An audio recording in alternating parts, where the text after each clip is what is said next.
take it back your heart. I still spin inside your orbit.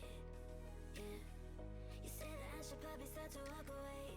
I'm hoping that you stop and make me have to stay. Cause I'm floating in your orbit.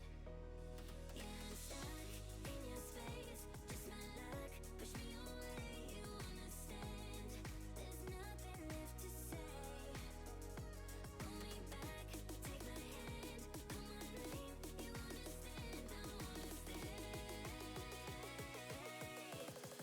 Cause I don't wanna walk away.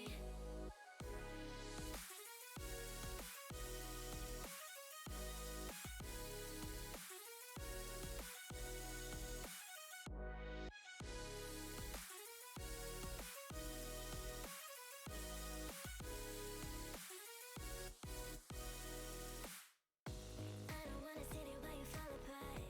Even though you told me to get back your heart, I still spin inside your orbit. Yeah. You say that I should probably start to walk away. I'm hoping that you stop and make me have to stay. Cause I'm floating in your orbit. Yeah, I'm stuck in your space. Just my luck, push me away. You understand, there's nothing left to say. Pull me back, take my hand, call my name. You understand, I wanna stay. Cause I don't wanna walk away, walk away, walk away, walk away, walk away, walk away, walk away. Cause I don't wanna walk away, cause I don't wanna walk away.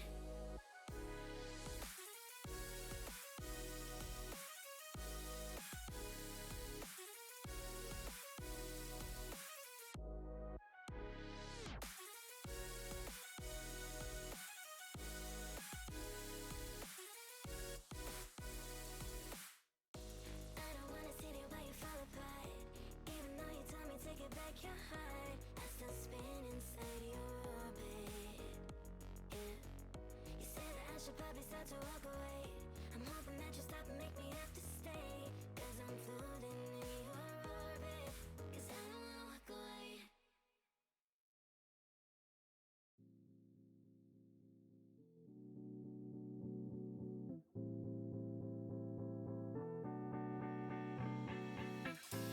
I couldn't see, was unaware if the love was certain. I couldn't keep, I couldn't bear to see you with her hurting. I let it cost all of my wants, cause a smile was worth it. And now you see that I've been there since the day you walked in. Tell me something, baby, I ain't got no questions left. I just been feeling like we ought to give into us. Tell me something, baby, if what I'm saying ain't fair. It's time to see if we are made to be more than just friends. We are made to be more than just friends. We are made to be more than just friends. Are we made to be more than just friends? Let it go, let it go. Are we made to be more than just friends?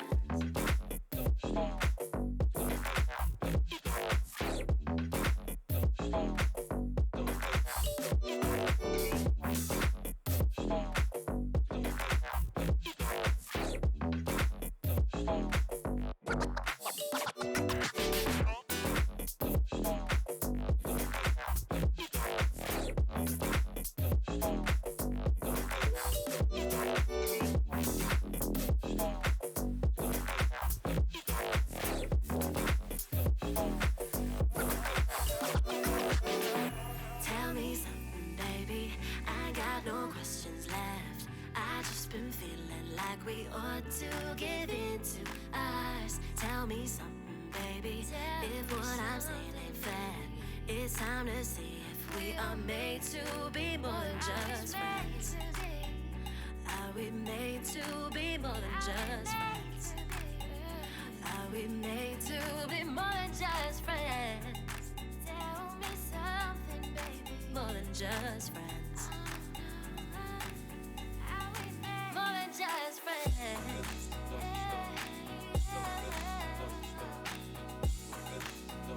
Are we made to be more than just friends? I'm letting go. Are we made to be more than just friends?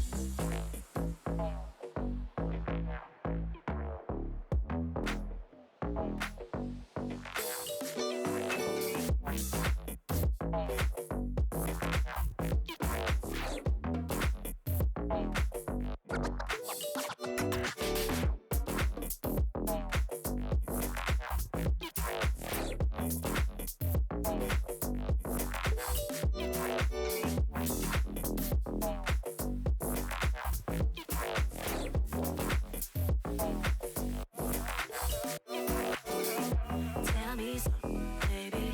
I got no questions left. I just been feeling like we ought to give in to us. Tell me something, baby. If what I'm saying ain't fair, it's time to see if we are made to be more than just friends. More than just friends. More than just friends. More than just friends. Now we need to be more than just friends.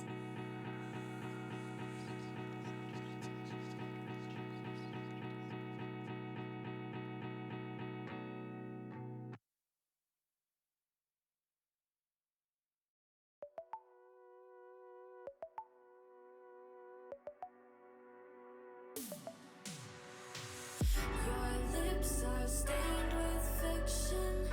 You always have your reasons, and I spell you rotten. Your hands are sealed in pockets. You fill them with your secrets. To you, I am nothing. I am.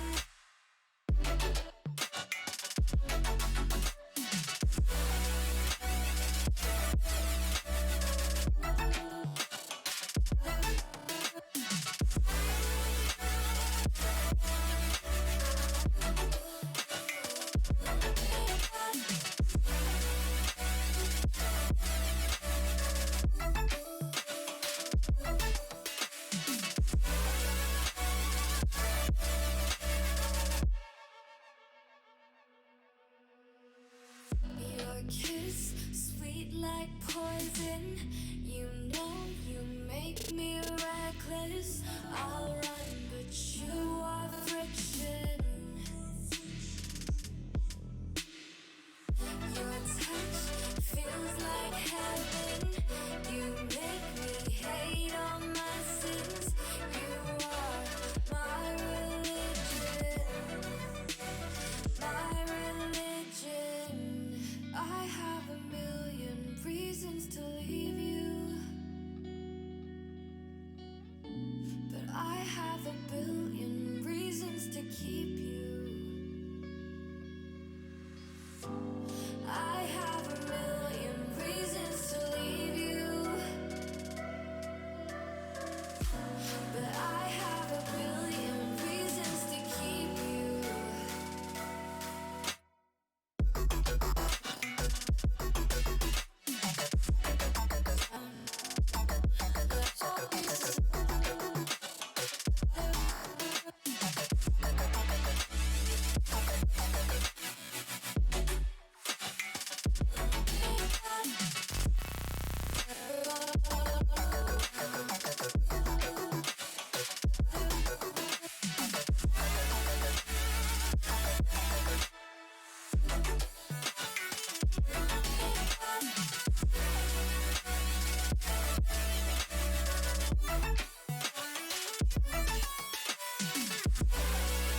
to be so heartless, and so I gave you mine, but you threw it away so casually and left me here to cry. After you show up on my doorstep in the middle of the night, well, I've nothing left to give, and I won't take you back this time. I won't take you back this time. I won't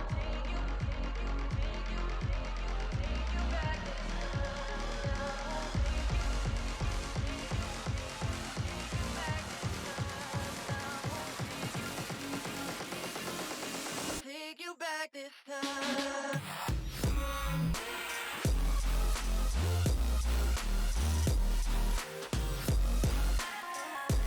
I won't take you back this time.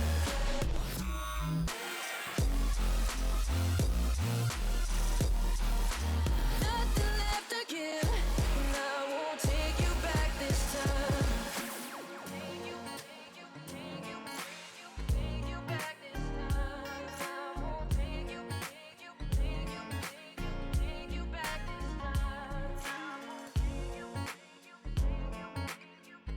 back this time. I won't take you back this time.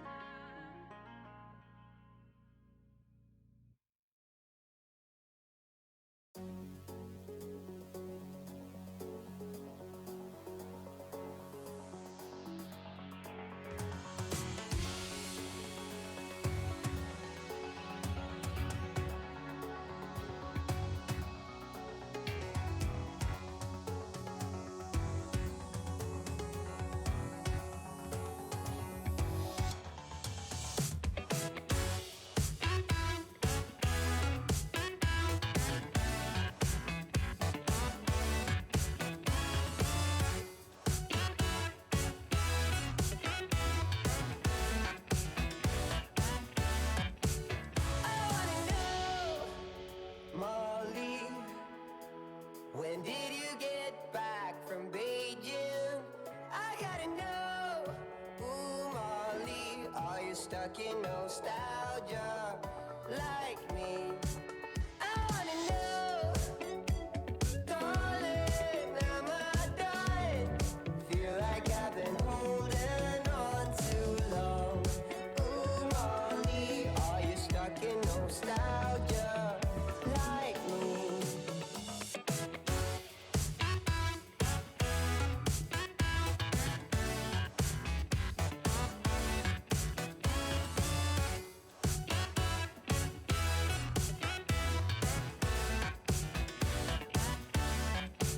You got me in search for dopamine.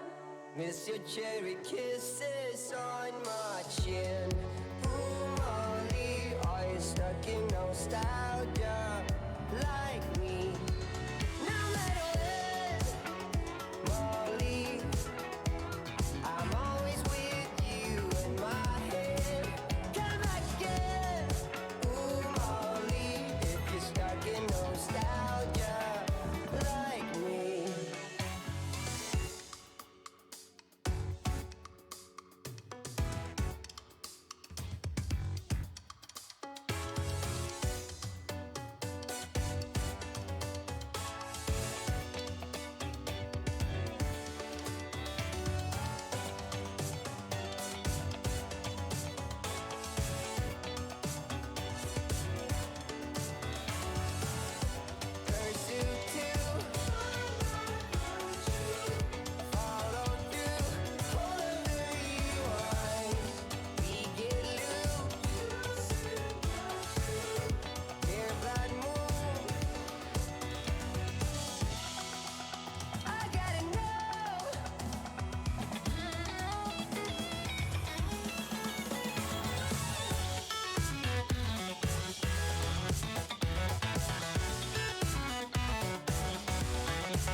Hello, everyone, tuning in to the Aussie Brawlhalla Twitch channel, and welcome to the Swinter Wummer Whackdown Southeast Asian Community Tournament.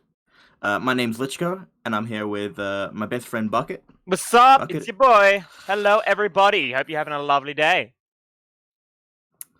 So, looking at top 8 right now, we got Jerry K and Far about to go head-to-head. That is, I believe, what we will be watching first. And on the other side of winners, we have Sphinx versus Vortex. These are going to be very exciting matches no matter where you're coming from, what you're seeing. I'm from Australia, but even I know some of these names. Jerry K and Far, very strong contenders. Jerry K being known for being the constantly second-placing player within the Southeast Asian region. Hopefully trying to take one of his first places now that the Monster Tiger isn't in the way. But Far, with some recent breakout performances, kind of excited to see what he can do. Yeah, last I saw, Far was really contending well against Tiger himself. So, I'm excited. Yeah, I'm definitely excited. I'm a little bit scared. I'm gonna look forward to seeing Far's Orb beating someone else up for a change because I'm not the best against Orb. I'm looking forward to seeing it without feeling existential dread for once. But I'm excited. Okay.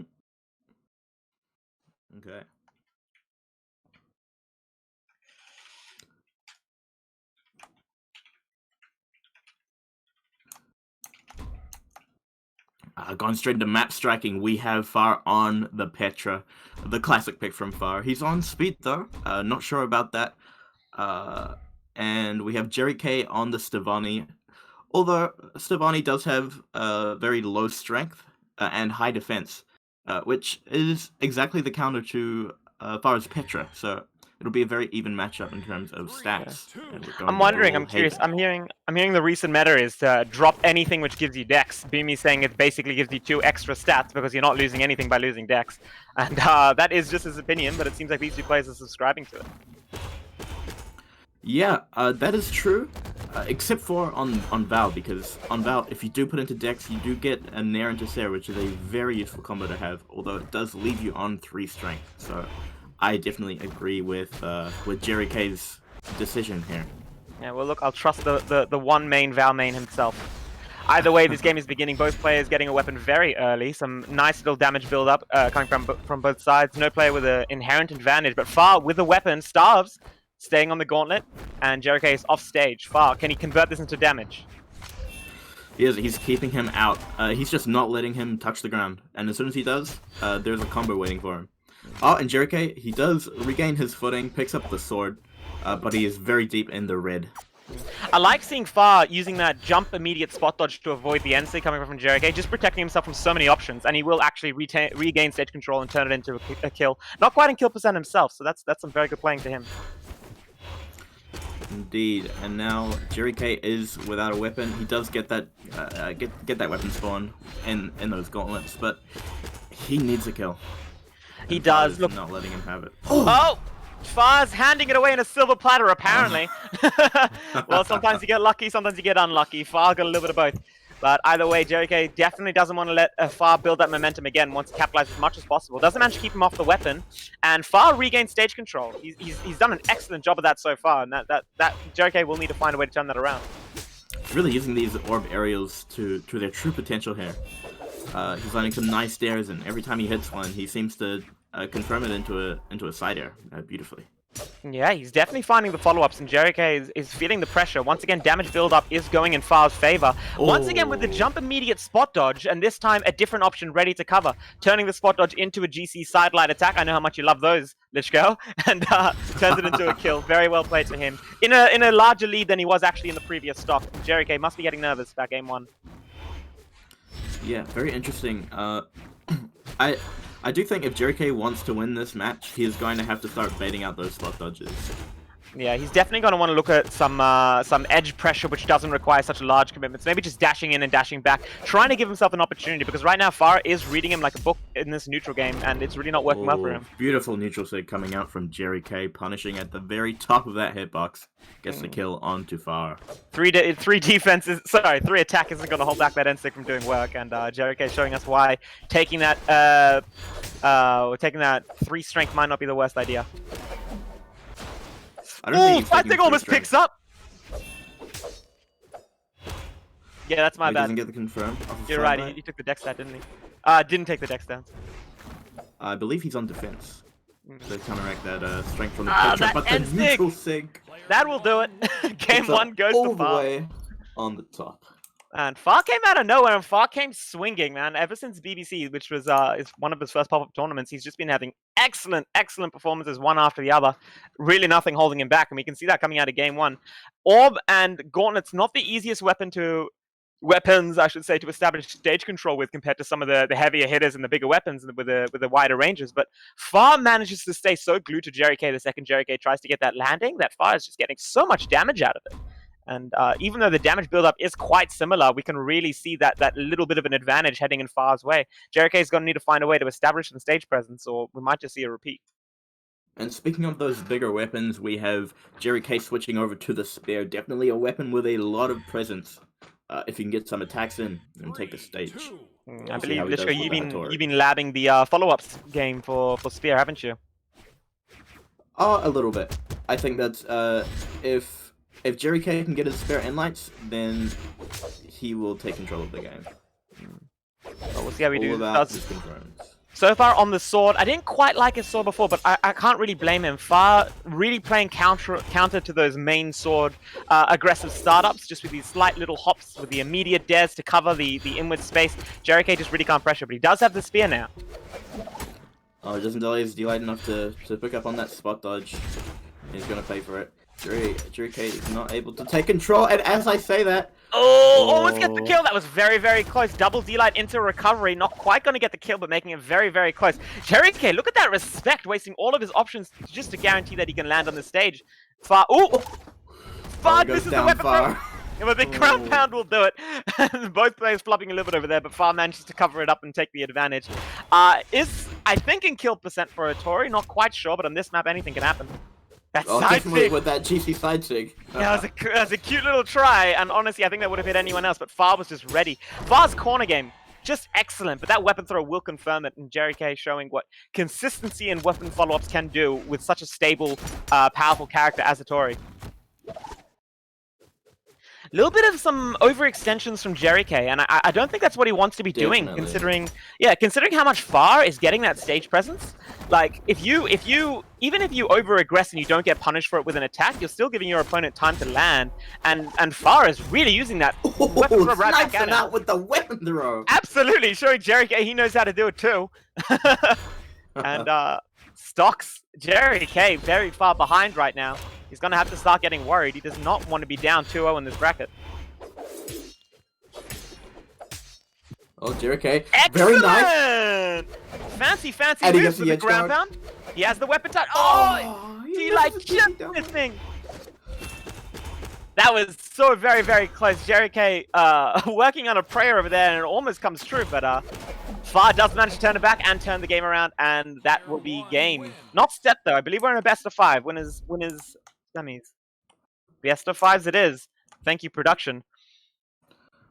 Jerry K swinging for another one. Decides to abandon the sword this time and go for the Bryn. I do don't like know. this decision. He just Okay, was hit me not with it. hitting the confirms he wanted with the sword. He was going for sidelight nears. Far was staying on the ground. He couldn't really adapt, which I find interesting because it was a very small change. He just had to...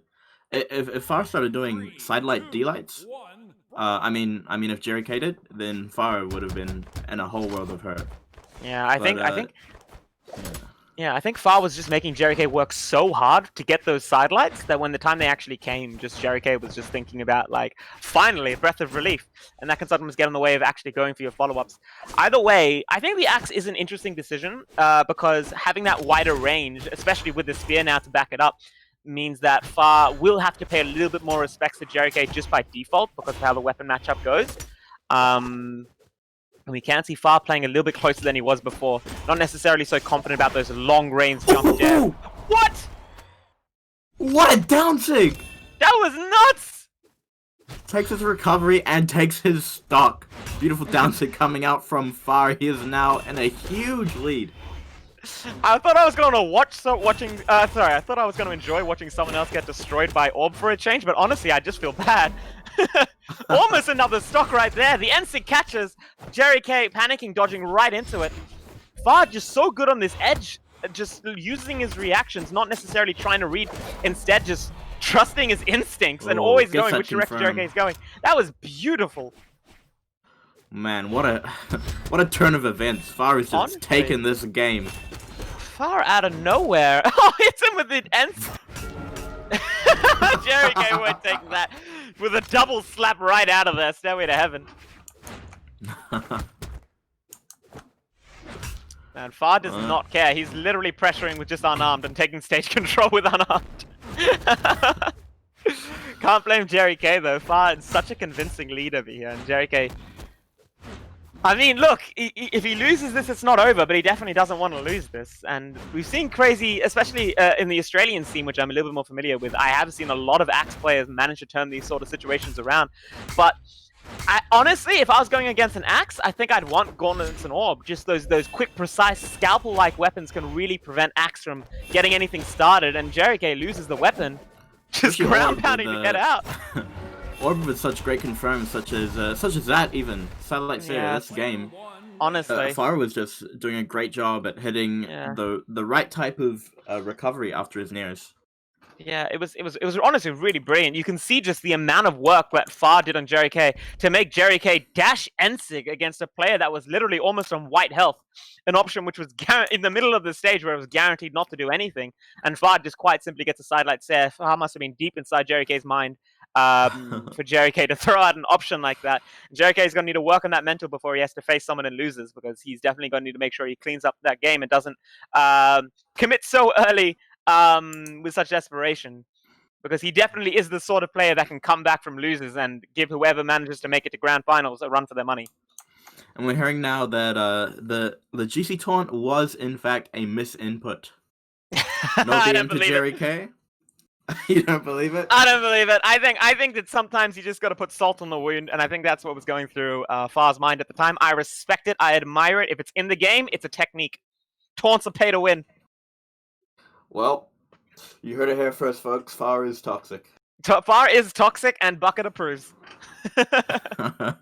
Listen, man, you do what you do what you got to do to win. Speaking of, oh man, are we going to be looking at a Sidra mirror match? Oh, close. I wish. Sphinx In this meta, I've seen stranger things. So what can you tell me about Sphinx and Vortex? Let's go hit me up with the facts. Vortex was going to place very high in 2v2 in LTC, and he fell asleep before top 3. But you know, he's awake. He's awake now. He's awake and he's on the terror, so... Okay, well, he's definitely here to throw out some slaps, and we'll see how he does. I believe Vortex did end last season as rank 2 on the rank leaderboard at something like 2600. Oh wow, that's a lot of elo. He was high. That's very impressive. But Sphinx also places top 8 pretty much every tournament, as far as I know. Yeah, I'll wait in production to confirm this, but I'm pretty sure the last time I saw Sphinx was in BBC in losers finals, I think, and I feel like I can remember, and I am hearing from production. Thank you, production. Oh! That is a yep. Either way, recovery. Sphinx, you can still make it. Oh my god, Vortex. He is not asleep. He is most certainly not asleep. He is definitely awake. And Sphinx making the mistake of sleeping on the terrace because. That was disgusting. Vortex is off stage like, what, you want to see me do it again? Sphinx not dashing off though, definitely doesn't want to see it happen again. Manages to get a very Sphinx not too far behind. And this is what I remember from BBC. Sphinx was just such a consistent player, just did not see that mental get budged once. Just whether he was behind, whether he was in front, that Koji was doing work. And Vortex definitely going to need to play every single game of this set if he wants to hope. No sleeping now. Go straight for the neutral sig. I really thought that side sig was going to do it. Vortex very low on option. Sphinx working hard. Sphinx. He pulls the trigger a little bit too early. Vortex does manage to return to stage. That was very, very close. Either way, a lot of damage. Sphinx has brought this stock back. I thought I was going to see an N-sig there. Trying to use these platforms to get an attack in, does not manage to do it, and Sphinx takes Vortex off stage. He goes for the GC neutral sig. Oh Oh, goes straight onto stage, downline With share. a dash down line, not scared. He knows it's gonna work. Using that platform to stay out, I gotta admire Vortex over there, man. These Terra is not meant to be a fast character, but these dashes off the platforms make his position so unpredictable. Sphinx is really struggling to keep up. I'm hearing from production that Terra's at speed. I apologize. Sphinx, a very quick reset. If Sphinx played like he was behind every single stock, honestly, I don't know if the C region could handle it. But either way, Vortex gonna see if he can make a repeat of the previous 2 stocks, turn this very quickly into a dub. But Sphinx gonna do everything he can to prevent it. Well, Vortex staying on him, gets the neutral seg, gets the sear. Side seg! Is this Costelix? What? That was absolutely disgusting, unbelievable. Sphinx, my condolences. Oh my god. Wow, that's honestly unbelievable. I think Sphinx should be banning Enigma. Okay, Vortex doesn't want Enigma, honestly. I thought Vortex made such good work of that map. Especially with that side sig. Must be a misclick. Going back to map striking. And small Enigma? He leaves it open. Yeah, small Enigma. I'm not surprised. I gotta say, Vortex, like really making use of those platforms. I was so impressed because you see Sphinx at the start doing something quite similar to Far with these empty jumps, these immediate fast falls, making his position unpredictable. Very hard to deal with as a when you got slow weapons like Axe and Hammer, which debatably slow. But either way, Vortex manages to just throw it right back in Sphinx's face using these platforms to dash around. We saw that immediate dash downlight coming out before to take a stop. Oh! Beautiful hammer confirms coming out from Vortex. Honestly, he gets a dare into the really recovery, impressive. into the dare again. Yeah. Sphinx struggling to maintain a safe range, and Vortex just constantly finding hits. Sphinx returning though with a bit of bow, nice control. Bit harder to edge guard on this map, but Sphinx definitely makes that really useful bow recovery go to work. Sphinx is now dancing around him, really scared of those axe moves, especially that Sarah. I can imagine after the way he lost that second stock in the last game. It's definitely working though, but every swing, like he's ahead, but every swing just means so much when it's coming from a terrorist. That ground pound, weapon throw missing, but the dare connects. Sphinx makes it back. Doesn't get it confirmed. But I would be terrified if I was Sphinx right now. Red HP. Let's see if we can get a Koji downsig maybe or something along that line. They're not quite killing. Beautiful. That was actually very nice. The downsig not quite hitting. Vortex with the Sare. Sphinx moves away from it. I would have been so scared being that close to the wall. Wow. Vortex Sphinx really wants to make this stock work. Oh, D-Light Nair. Very nice up from Vortex. What a bait! The downsig into jump GC downlight reverse, but Sphinx does turn around very, very quickly with the unarmed recovery. Wow. Here we go, a little bit of weapon guarding, trying to keep Vortex off of those infamous weapons. Definitely getting work. Vortex manages to sneak around and grab the hammer. So he's still throwing with the bow. He extends too far. He gets hit with a downlight sidelight. But Vortex slowly trying to turn it into something more than just a downlight sidelight. Throws away the hammer. Gonna be using the axe over here. That nair picked up very low. Very well placed nair coming out from his fangs. Vortex with the downsig. That downsig is very. What is it with terrorist players and just being like so ingenious with their sig placement? So maybe it's just against me, but either way, Sphinx with the recovery gets a kill. That was a very high up recovery, and in the lead significantly for the first time this match and this set. Yeah, and this set. Yeah, definitely. Oh, but Sphinx is gonna be going in, but he extends too far once again, and Vortex gets the D-light into the side. Yeah, it's crazy how much this map Vortex is putting it to work with that hammer. Really preventing Sphinx from feeling safe on any of the platforms while using the platforms very safely himself. Obviously behind, but not for long. The downlight Sare off the platform. Very nicely done. Nice. Vortex. He's in yellow, but, that's a couple terrorist hits, and they're even again. It's true. Once again, Koji, a character that if you're not consistently out-hitting your opponent, it can be very hard to win with him, especially when you're going against such a hard hitter. Oh no. Does not confirm anything off of that recovery snatch. Sphinx struggling to establish himself. I just want to see some slaps. I'm waiting for the Sair to come out.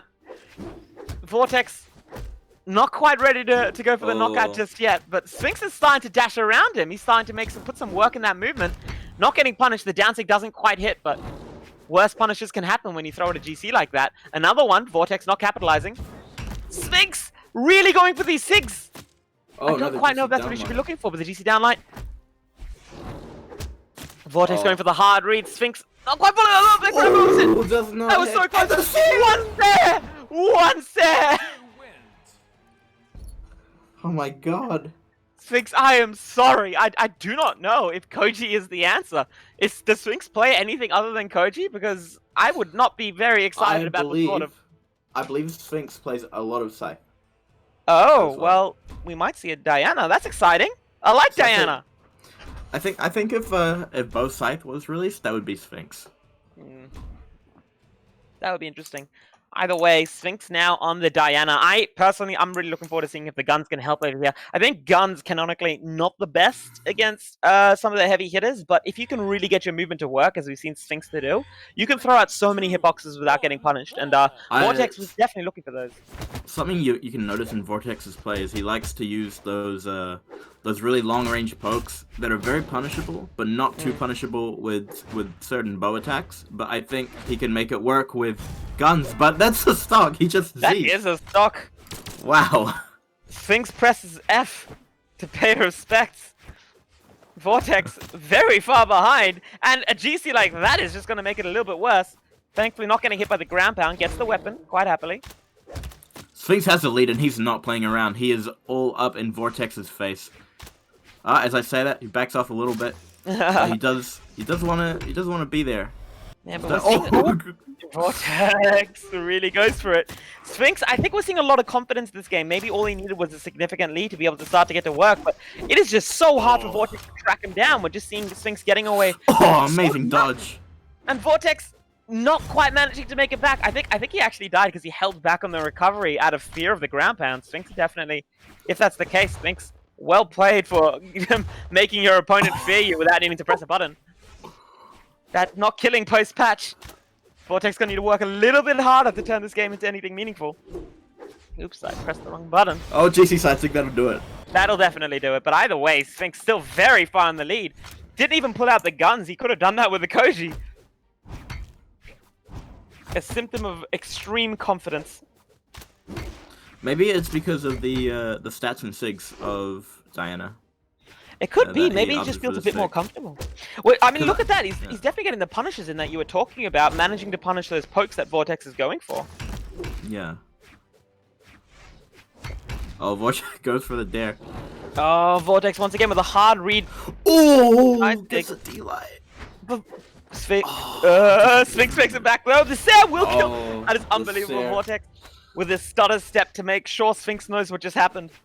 It's an even game. How did this happen, Sphinx? I don't understand. Sphinx, no. Either way, we finally get to see what he can do with the guns. And we are seeing exactly what he can do with the guns. Exactly what he can do with the guns. This is fantastic. Recovery not quite picking up, but Sphinx stays safe. Avoiding these nairs, finding his way back to stage. Sphinx looking, have a recovery using left in the tank for the punish. Look at it. Look at how Sphinx uses these platforms every single time he needs to engage in the neutral. Dashing off, backdash, and then dashing off, dodging back, and then Sairing. Just really using that dodge to kind of give the Sair a little bit more precision. Vortex going with a hard read side stick. He does not go for the downlight. The downlight would have been the game for Sphinx. Oh, the D-light ground pound! I thought we were just going to see another Sair, but Sphinx is still in this. What a game! That was definitely a lot closer than it had to be, but Sphinx doing very well to confirm it. Vortex. Let's just say it. That was crazy. And that was Sphinx did 200 damage less than Vortex that game. Yeah. Wait, what? I thought it was the other way around. No. Vortex popped up with 500 damage and Sphinx won with 300 and a D-like ground pound off stage. Unbelievable stuff. I definitely think that Sphinx, with that intelligent play, he notices that Vortex is going for a lot of these hard reads, these side sigs, these dash off side sigs, these dash off ground pounds against the corner as an edge guard, and Sphinx just confident, calm, not worrying about the fact that literally any move can kill him. GC down sig, sorry, GC down light. Down, ground pound. Unbelievable stuff from Sphinx. Either way, we are on to game 4 now. I think. Game 3? Game 4? Game 4. Yes, this is game 4. Yeah, game 4. Game 4. There's currently 2-1 on the scoreboard. And we're seeing, you know, just the average stuff. Vortex going in with the hammer. Maybe not the average stuff. Sphinx is gone! What happened?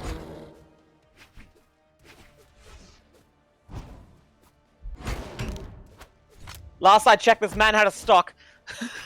Well, he does not anymore. Oh, well, let's see if he can use his 2 a little bit better than he used his number 1. But, Vortex now confident. Taros, axe swinging. Vortex is doing a great job at putting up a defensive wall. Not really letting Sphinx get too much here. I believe, Lishko, you were talking about this idea of always have a game plan for if you miss. I think Vortex doing that very, very well. Making sure, I mean, recovering right into the ground pound, can't protect yourself over there.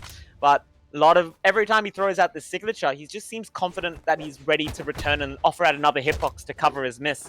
And Sphinx can sometimes, you know, fail to get hit by the first one, but then run right into the second. Yes, indeed. Vortex, he isn't really hitting a whole lot of attacks, but he's not getting punished for the ones that he's missing. So, it's a very good plan that he has here. And he's gonna pick up that axe. And again, he goes for the end light, does not get punished. He's punished for that one though. GC side sig. Oh, not a very hard punish coming out from Sphinx. He could have punished that a lot harder with a sig or perhaps a D light. But it doesn't even matter, Vortex is gone with that dare. Wow, Sphinx really putting in the work after stock 1. He's definitely used his stock 2 very, very effectively. Doesn't get hit by that side sig. Oh, nice confirm coming out from Sphinx, gets the dodge. Oh, that was so nice. Oh, the GC wake up. I heard about that combo. It's so nice to see it actually done in practice.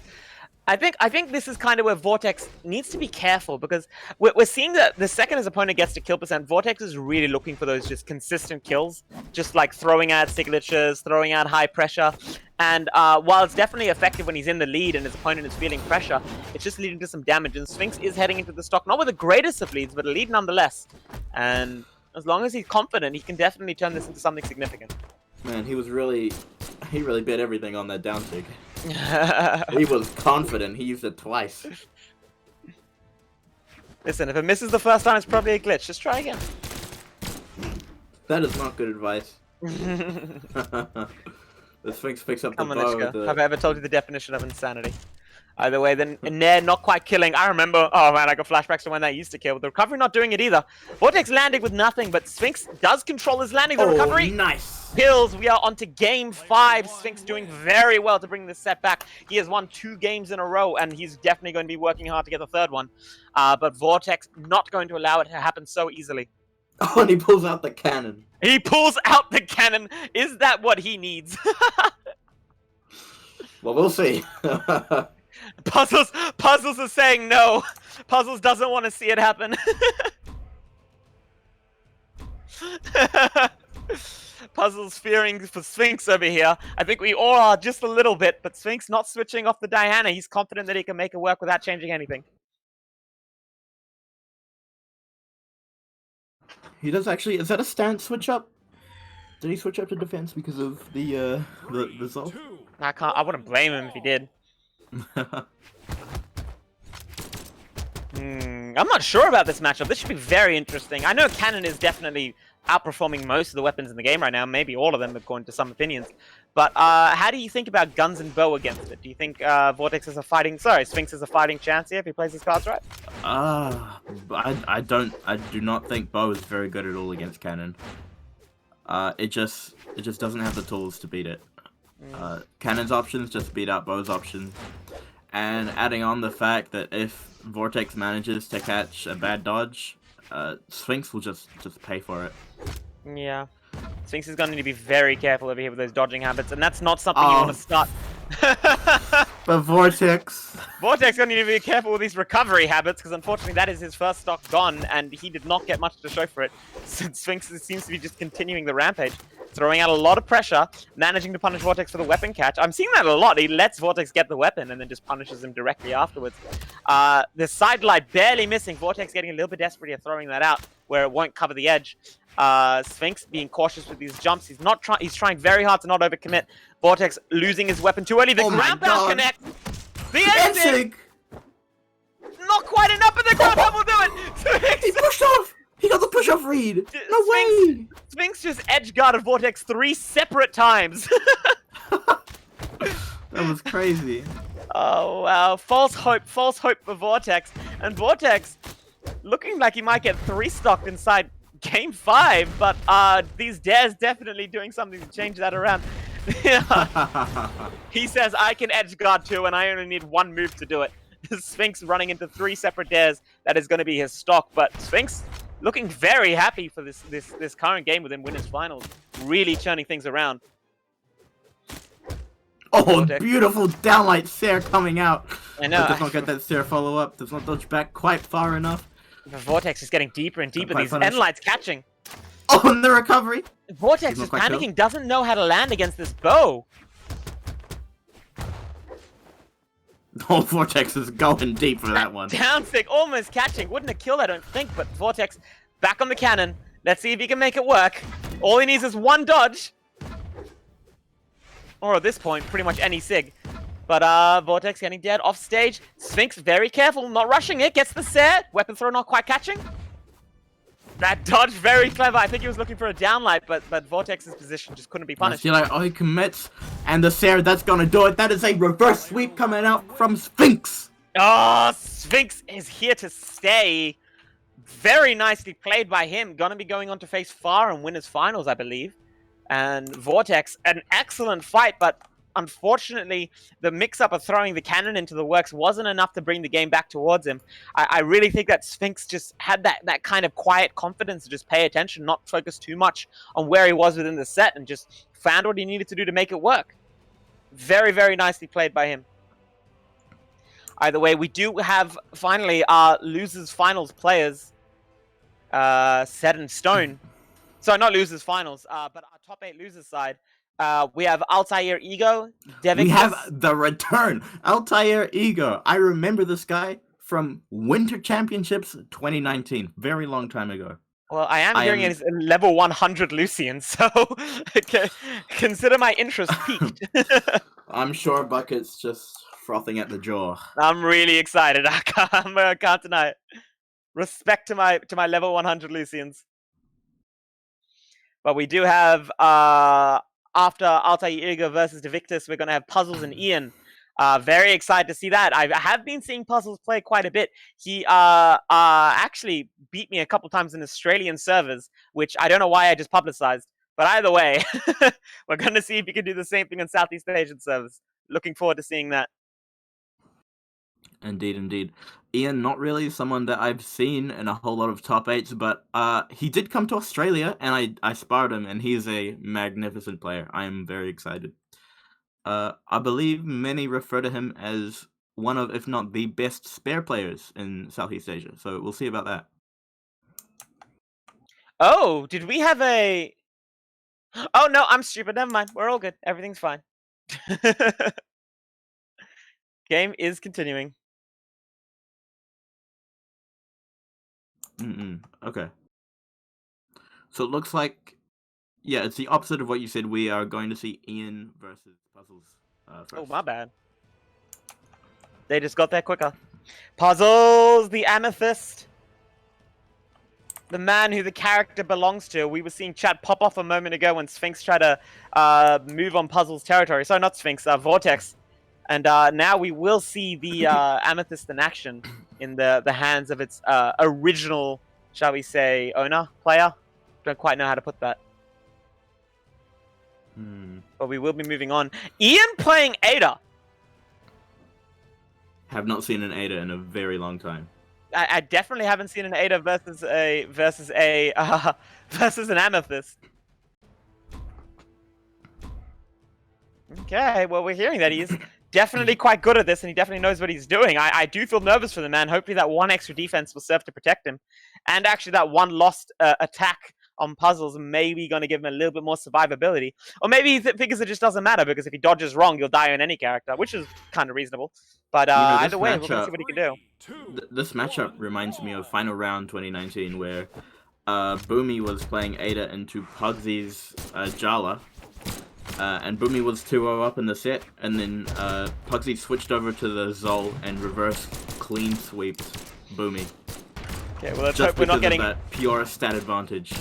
Jeez, let's hope we're not going to see any repeats of that, or at least Ian's hoping that way. But so far, doing an excellent job of keeping a very slight damage lead. Both players with weapons. Ian throwing it away a little bit early. Puzzles dodging very nicely.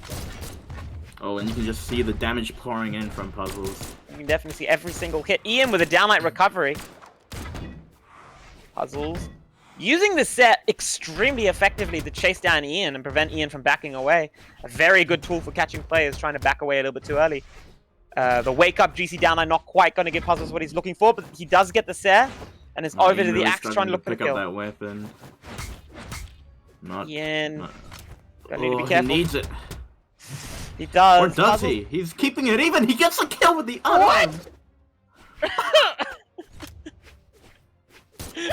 Ian, masterful play on the blast as Puzzles now without a weapon, obviously.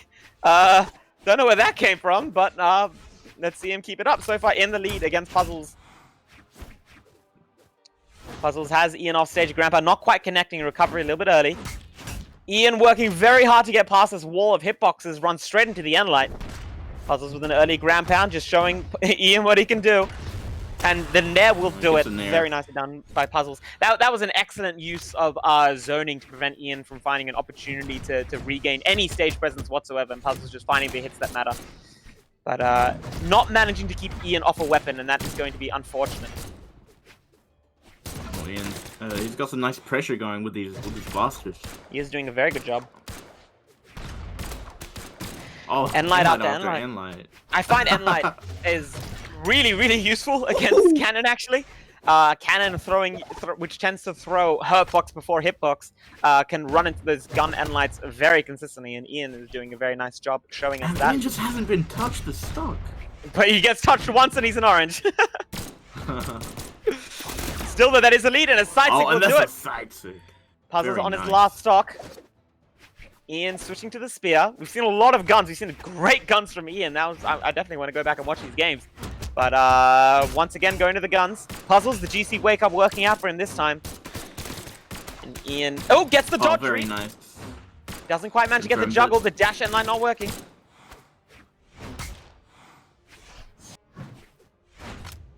Oh, very nice. He sweeps and grabs the weapon.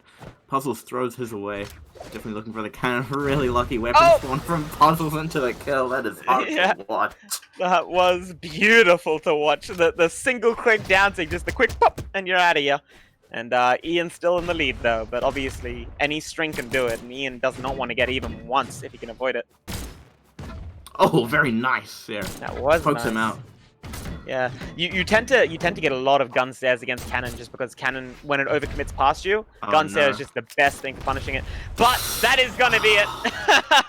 It hurts to watch, but at the same time, it hurts so good. Puzzles, what an excellent play with that Cannon, showing us just why you can never count out Zal, especially not when you only have 4 defense. And just a couple of hits is all she wrote, and Ian is going to be 1 down within the set.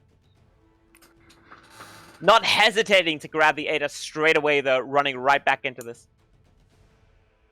Oh man, this is so scary to watch.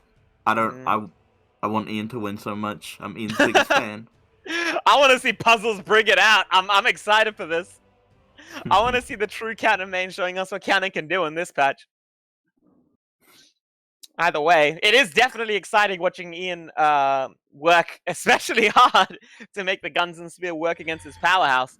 But he is doing a lovely job, and honestly, if he can continue to play as he was playing and not let the last stock hang over his mind too much, we can see him bring things around. Puzzles, on the other hand, gonna need to rely on more than just miracles and show us a little bit more of what he's capable of, especially what he brought out in that last stock. He does get the dodge read, converts it into quite a lot of damage, Another dodge read, another dodge catch. The dare catches. That's the recovery gone. Ian is out of here. Puzzles! Oh, man. Putting the pieces together. I hate you. I'm sorry. Ian's using a lot of up dodges to escape from these cannon strings, and I'm worried for him the second puzzles notices. But so far, it's going excellently for him. Ian going in with the spare. He's got to make something work. Can't get hit too Another much. dodge read. That's not what you want. Man. But at least not as bad as it could have been. Ian with these jump spot dodges. I don't know, Ian. I don't know. But maybe he knows something I don't. Either way, he's trying to make sure that he has space and he's trying to use it. That side sig, very nicely done.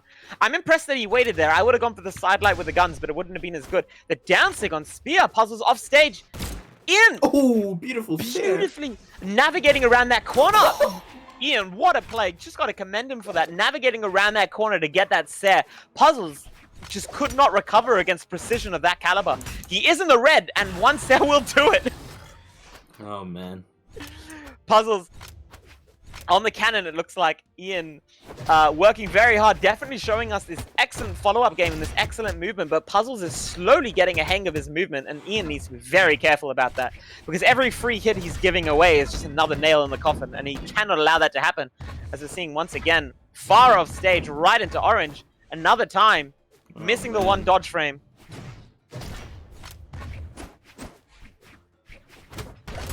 Let's go, what's Ian's answer over here? What do you reckon? Barraza. Barraza! Could be true. Could be true.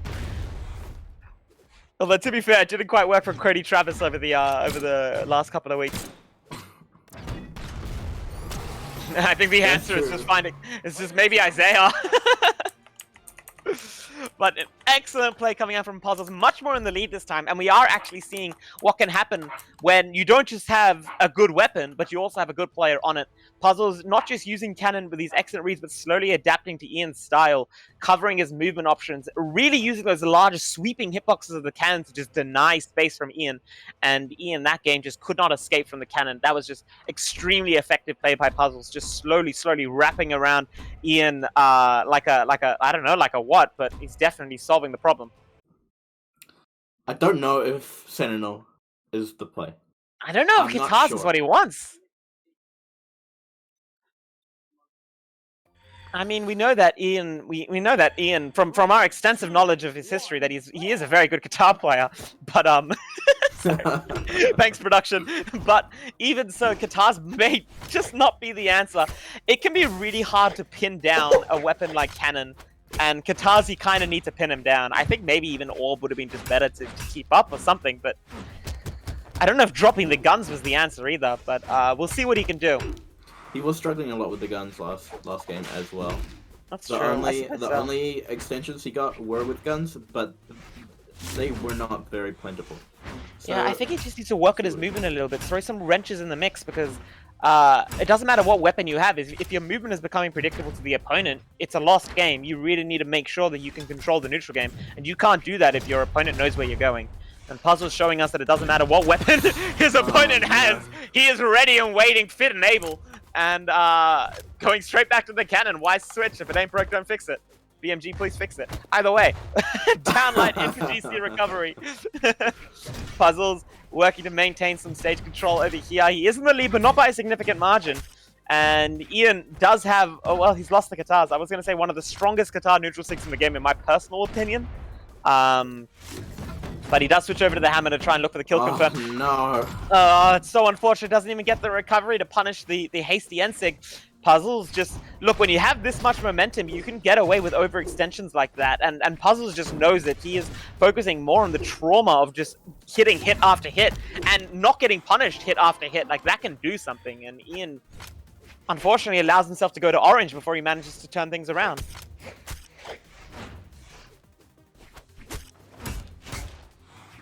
Ian walking straight into the... He's looking for something. He gets a neutral light into the throw. You know, he is finding his footing here. He does need a little bit more damage being put out before Puzzles comes back with some more cannon stuff. We are seeing some movement confidence. Never mind. Wow. I take it back. I mean, look, you're 100% right. Ian had that stage controlled. He was doing extremely well, but not converting it into enough, unfortunately, considering his deficit, just like you're saying. That's the recovery gone. The ground pound comes out. Puzzles hits the corner. That might have actually hit. Oh, what a stare! Even production was freaking out over that one. Turn around with this damn Puzzles is out of here, Ian. Not too far behind. Sideline the chase up there. Stomping with that dash jump there. Such a nice option to avoid the weapon throw. Doesn't manage to get too much of an advantage out of it, but a little bit of damage is definitely nothing to sniffle over. Ian throwing out the NC. The sidelight not quite catching that weapon has become far easier to microspace, and Puzzles knows it. Ian using the unarmed to send Puzzles off stage, but he is now off stage himself. One hit away, really. That's there. Takes out the recovery. Ian knows it. And that's set to Puzzles, right? That is, I believe, set to Puzzles. 3-0. Am I making a mistake, folks? Puzzles. I don't know if I hate to see that. That was beautiful. I feel for Ian definitely was really enjoying watching his gameplay. That was quite an experience, and it's a shame we're not going to see any more of it in the tournament. Hopefully, the next time he can put on a bit more of a showing. But respect to Puzzles, you know. When BMG tosses you a bone, you take it all the way. When life tosses you lemons, you rub it in other people's eyes, and Puzzles showing us just how to do that. Using this Zal to perfection. Absolutely controlling the space and area, staying very safe himself. And Ian, unfortunately, especially with the guitars in hand, couldn't quite capitalize on the openings he was being left. Puzzles doing a very nice job to confirm that set, and he will be moving on. Yeah. Oh man. I think Ian should put some effort in developing some kind of counterplay to the cannon, especially in this patch. I very much agree with that. Yeah, he seemed a bit helpless after the first hit. Man. And I am quite interested because there are a lot of people in Southeast Asia with these crazy dodge habits, like Far with his spot dodging. Even Ian had some spot dodging issues. And with Cannon in this meta, you do not want to be spot dodging like that. Yeah, I really think something. Yeah, sorry, let's go. You go. If you're trigger happy with the spot dodge and they have a cannon and they're trigger happy with the sidelight, you're just not going to win. I think it might be near impossible to win if you spot dodge like that. It's crazy. Yeah, I honestly think that in that game, Ian, he came in with a plan, and unfortunately, it wasn't effective enough. And his plan was to dodge up. And the second, he started getting punished for those dodge ups, the second he started, not having his safety net that he was relying on, exactly like you're saying, the panic comes out. And once the panic comes out, the spot dodges come out. And unfortunately, not having a game plan for when you start losing can lead to some very serious issues. I think that a lot of players play based on their victories. They don't focus on their failures enough, because you need to learn how to turn a disadvantage into something that you can turn around. We saw that coming out from Sphinx earlier. There's definitely a lot of potential within this region. When they win, they win. But Ian, I definitely think, can work on labbing some of his dodge habits to prevent getting red a little bit so easily. And, he definitely put on such a strong showing. Magnificent play to him. Either way, we're moving into the next game, and we have the Lucian. I am excited. Ooh. That was some nice movement with that Nair. Wow. He's already doing a great job. The NSEC does pick up, though. Oh, I almost want to go silent and just watch. I love Lucian. but I'll keep my lips flapping, don't you worry. You better. Yeah, I'll tell you, already we're seeing that kind of very safe gun movement where he's constantly throwing out these hitboxes and not quite getting punished for it, although that side stick almost catching the Sair does. I'll say that is it. Oh, he tries to move away, but Devictus is there meeting him halfway with that side air from the sword. Does get the KO. I believe Altair is more confident on the guitars than the guns, and I believe he has guns now, so we'll see how this goes. Doesn't quite hit the full D-light, so is not entitled to that free recovery. I think out with these sidelights quite well though. Yeah, he's struggling. Davidic is just really easily sending Altair off stage, and Altair not making a good showing off stage just yet. Although the Dev doesn't quite do it. The ground pound a little bit hasty. Dev returns to stage.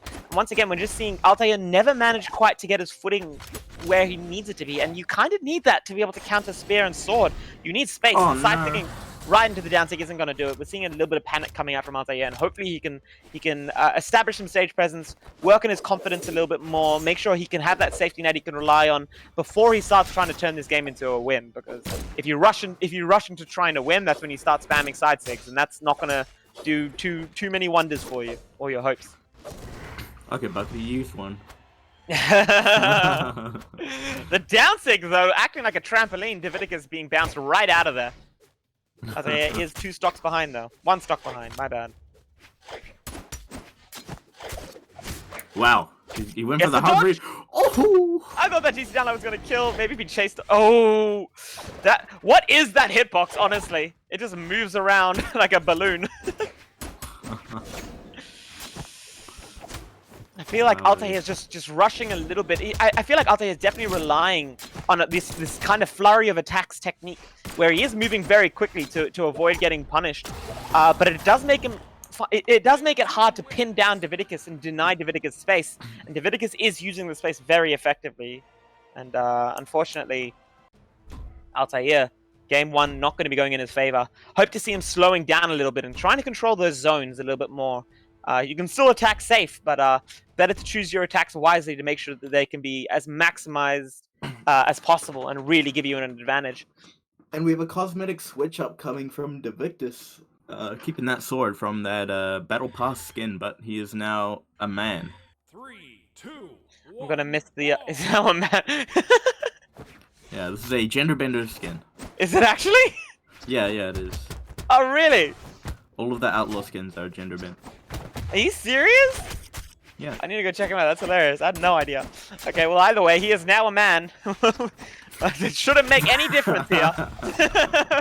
Theoretically, but let's see. I don't know. I kind of like the skin, but I think he noticed that Altair was struggling against that down sig, and I do think that the down sig on the default Atori is actually a little bit better disguised with the hitboxing, and maybe he's just hoping that Altair will run into a couple more of them.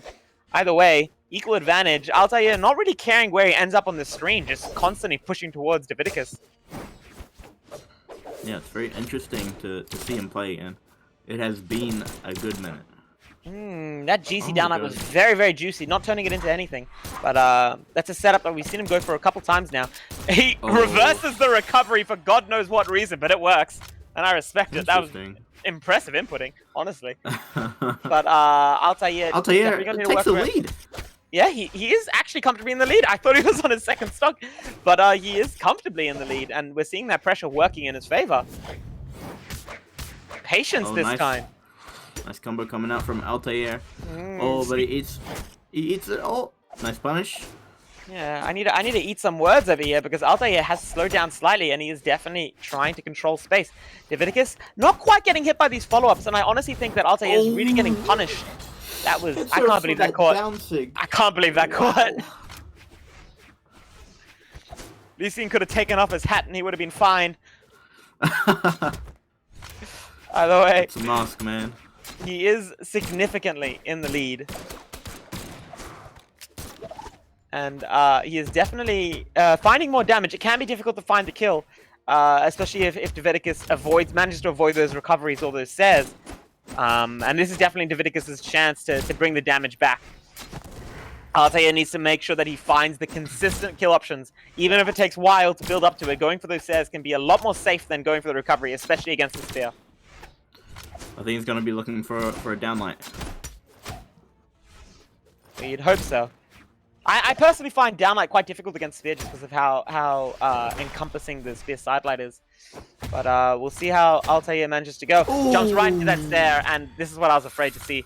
You could just really bring back the damage against a guns user if they are acting a little bit overconfident. He does, however, manage to find the kill very quickly. Wow. It's Davictus. My bad. Sorry, Davictus.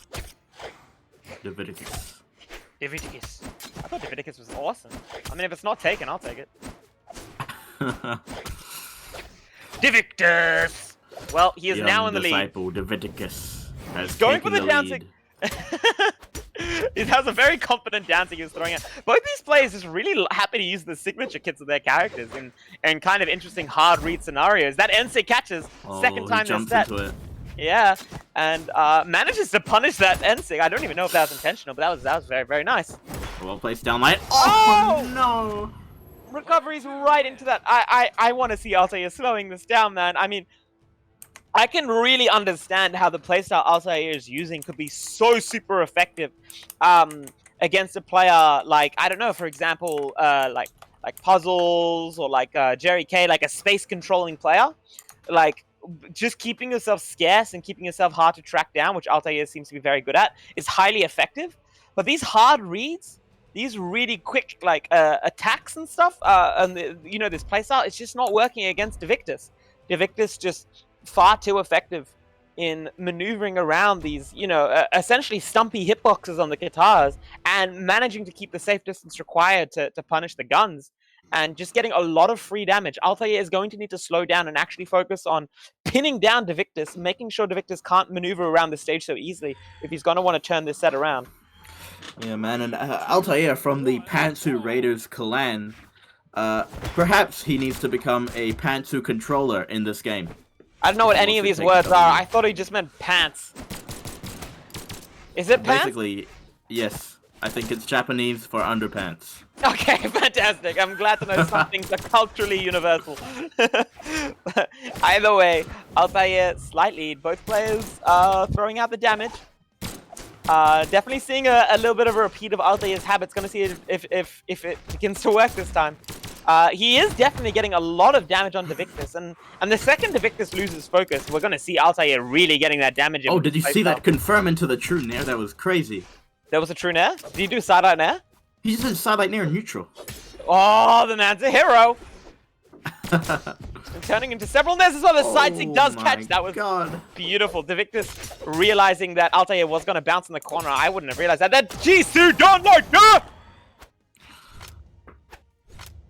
Not gonna lie, it was alt-tabbed.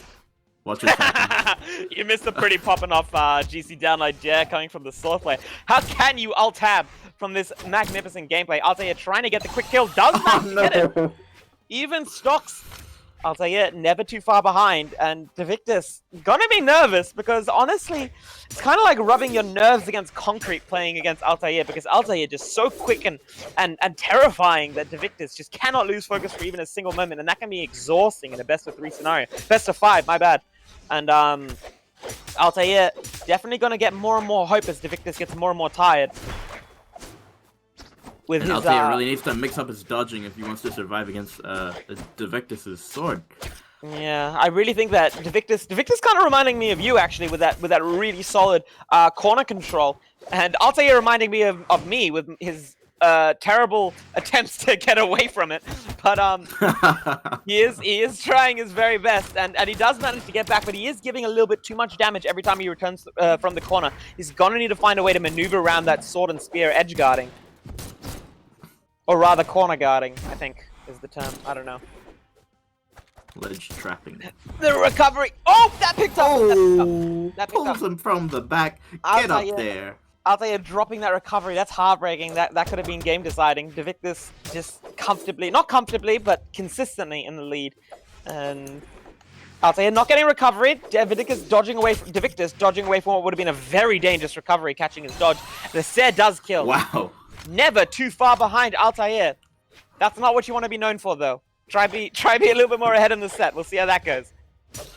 A little bit more ahead in the set, Devictus is really showing us why he is called a little bit more ahead in the set. Devictus. He is definitely doing a very good job, and Altair, the dancing, he almost dodging right into that dancing. Altair, he's really got the reflexes and the habits to be putting on like so much pressure, but unfortunately, just like, you know, this chaotic movement is just maneuvering him right into danger. Exactly like in that scenario. Downlight.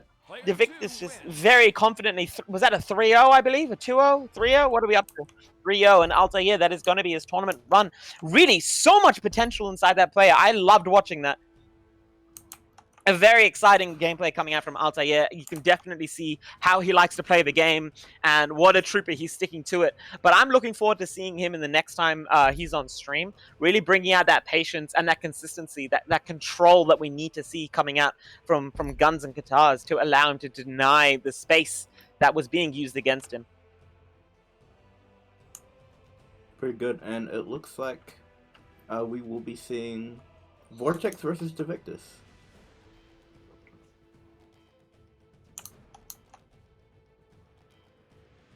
Ooh, Devictus moving on to the Bryn, Vortex on the Terrors.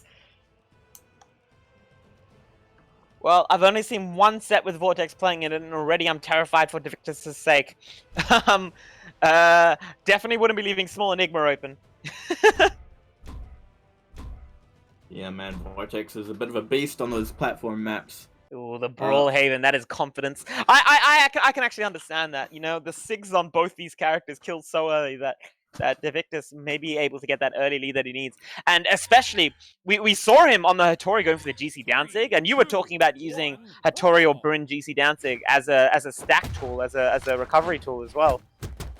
Certainly not Hattori, but Bryn, yeah. Oh, well, we saw him doing it on the Hattori very nicely, so definitely on the Bryn we'll see it even nicer in that scenario. Doesn't quite manage to catch the dodge. The GC punish. That would have been disastrous. Vortex gonna need to be careful with these dodges. He's dodging right into a range. Oh my god, that nearly killed. Yeah. Vortex reminding me of like kind of early Kosilix with these singular options that he just uses so effectively and gets away with consistently. That would have killed me. I was scratching my cheek. That would have killed me if I was there. That's a really precise weapon throw. Victor's not rushing over here, making sure he gets that weapon without getting hit, but he does jump right into the stair. Vortex with the side tick. Devictus, no. I mean, now this is where Devictus's mentality, endurance, and ability to counter is going to get tested because Vortex is using the same options that he was using against Sphinx, and Sphinx did manage to counter them eventually. Devictus is going to need to work very hard to make sure he's not running into any of these signatures. Big confirms coming out with this down sig. Devictus is already in the orange, and Vortex is sitting nicely on his first stock. It's not looking very good for Devictus at the moment. Yeah, this is quite unfortunate. And I think a main component, their damage buildup is semi-similar-ish. It's just that Vortex is finding kill confirm after kill confirm. And look at that, he's getting away with that side stick. Like, you should not be getting away for that side stick. Not when it's like the 6th time in the set. Oh my god, did you see what happened there? Did Vortex jump? Vortex did a haymaker. He got beaten by that? Yeah. Okay, well he does the vertical haymaker, and that works a lot better for him. So Devictus once again significantly behind, and once more, just the second Devictus gets to red, Vortex just doesn't care about being subtle. He just starts throwing out those signatures, those heavy hitting options, and Devictus is really going to need to start using his health as a bait, a lure, to give him effective scenarios that he can play back from. Oh, but the Sarah into the weapon toss. That's an extremely quick game. 2-stock. And that's 506 damage to 237, so I take what I said back. Roman Reigns coming out. Devictus on the Jala! Jala? Why? Okay, we're being told that he is a very good Jala player. I have to be scared. These players keep wanting to play 4 defense against these high, hard-hitting 8 attacks. And, okay, alright, it's okay, I can manage, it's fine. Devictus is now cussing out Vortex in the chat. Oh, really? We'll see what kind of mental effect that has on Vortex's play in this game.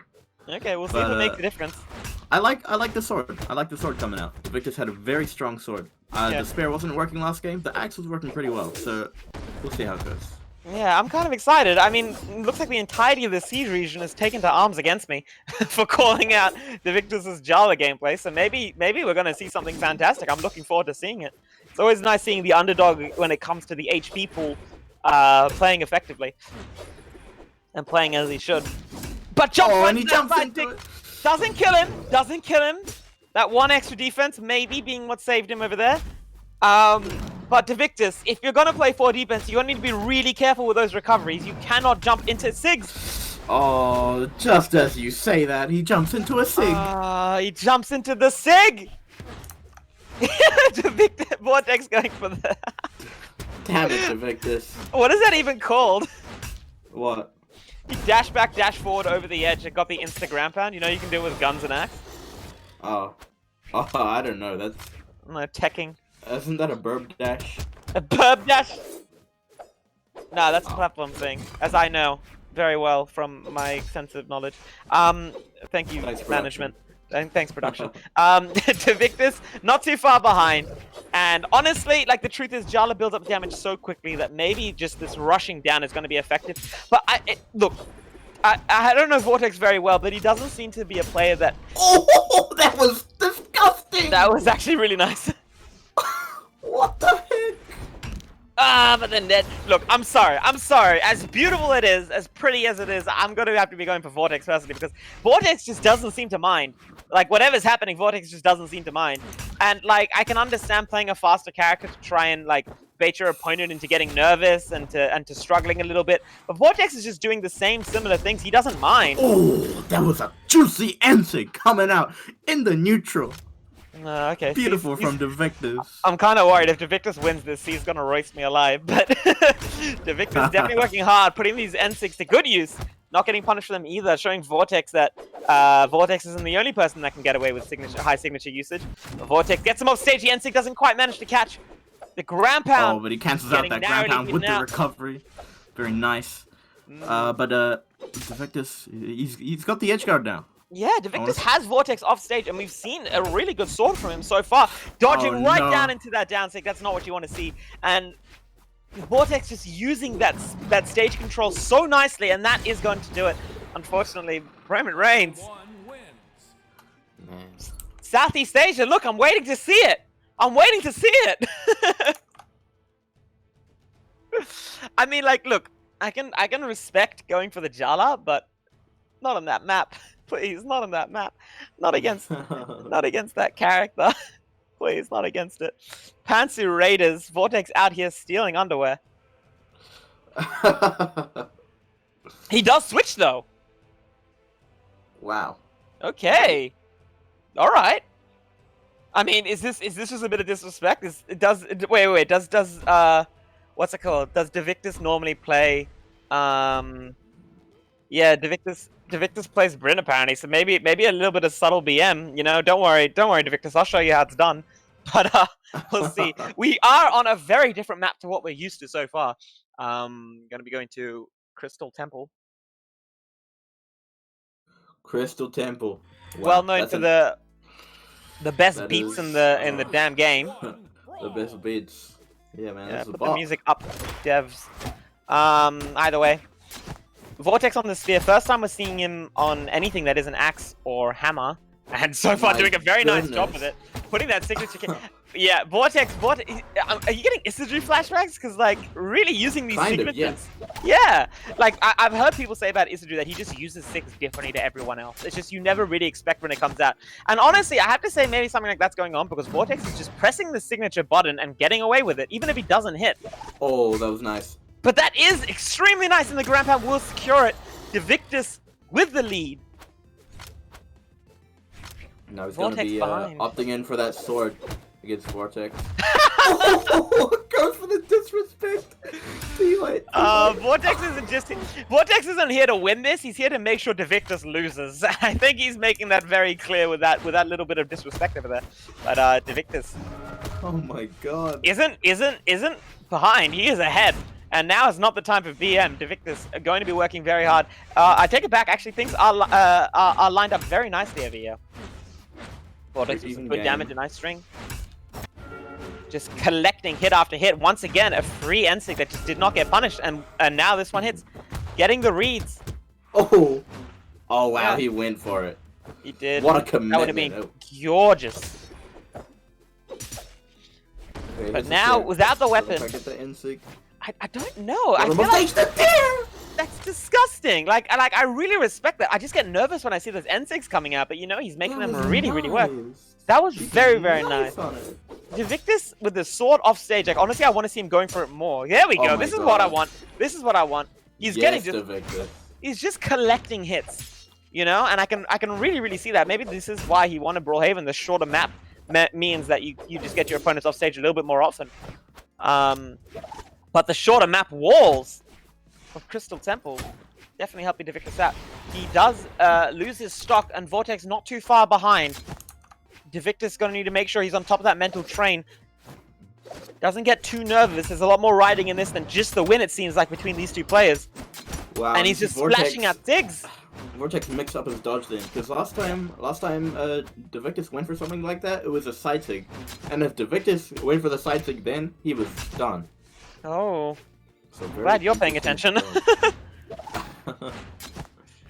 Either way, Oh, Divictus definitely, with these signatures, a little bit really throwing them out. And you know what? I personally, I find it hilarious if Vortex gets taken out by a side signature on the corner. Oh, but he got for the throw up recovery. What the heck? Oh, Divictus working out both players in red. This could go either way in just a few seconds. Vortex losing his weapon. Divictus just misses the D-Light recovery. Oh, not he hitting. doesn't go for the recovery. The axe into GC downlight. I respect it, Vortex.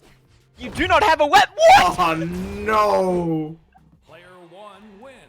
He's dancing on him. Oh no. Was that You hate to see 3-0? it, folks. That's 3-0 to. You do to hate to see it. Vortex. You do hate to see it. Vortex, well played. Good games to you. Definitely showing us Oh, how the brink gets man. done. Divictus, I am so sorry, but you cannot throw out Sigs against the Sig King. And what a showing coming out from Vortex. That was just excellent play to him. I'm kind of disappointed that we're not going to be seeing more of those Jala N6s coming out. But that will be his tournament experience. Yeah, it looks like we're going straight to Jerry K versus Puzzles. Ooh, no breaks here, folks. We got Zariel. A level 8 Interesting Zariel. pick. Honestly. Level 8. Yeah. Wow. With a speed. I know Jerry K does play a whole lot of Val. I don't know. What do you think? Gauntlets and spear. I mean, not spear, and bow into cannon?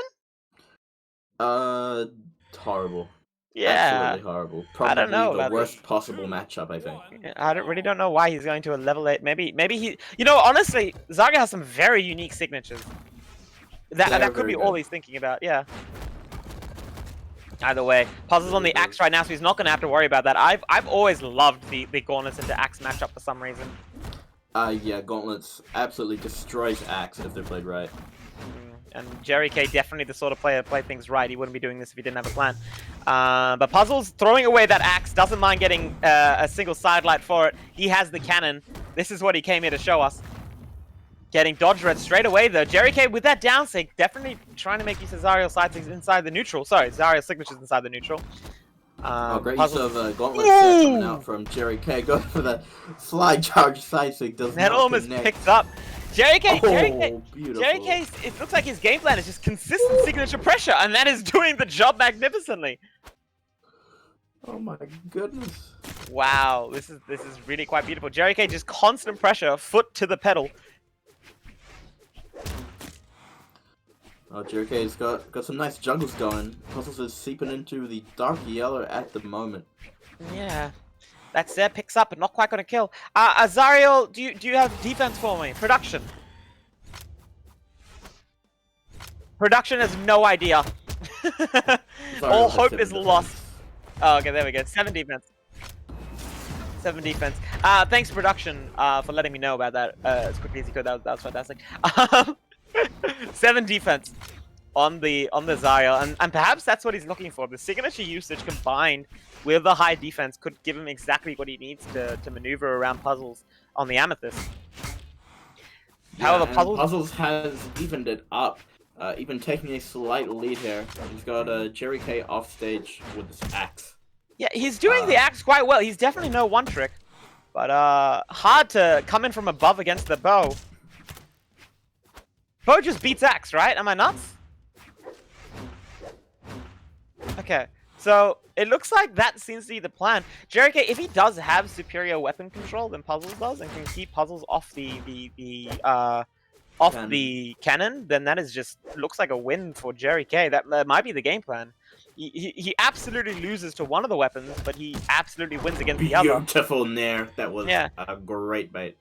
And Wow. honestly, Puzzle's recent to the top 8 experience. He's definitely been putting on a good showing in some recent tournaments and working very, very hard to get a showing. But Jerry K does have the experience, and what we tend to see in the difference between experienced and unexperienced top 8 performers is it comes down to those micro kind of mechanics that become so very important when the skill is this even. Where it becomes about that stage control, even inches, that weapon control, weapon guarding, keeping your opponent on a certain weapon, conditioning them to not weapon throw if they're on the weapon that you want them to be using. And that's the sort of thing where Jerry K just has the experience and Puzzles might struggle to keep up.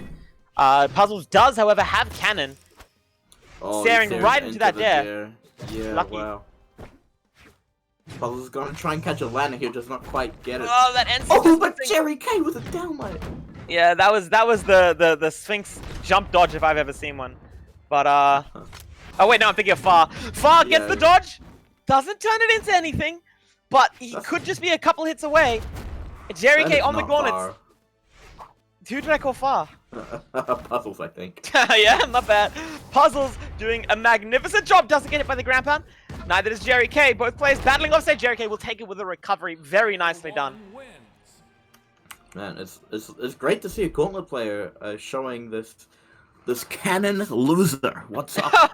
Disrespect coming from Lichko. Honestly, I was more gonna say I'm impressed to see Puzzles putting up such a magnificent fight against C's number 2.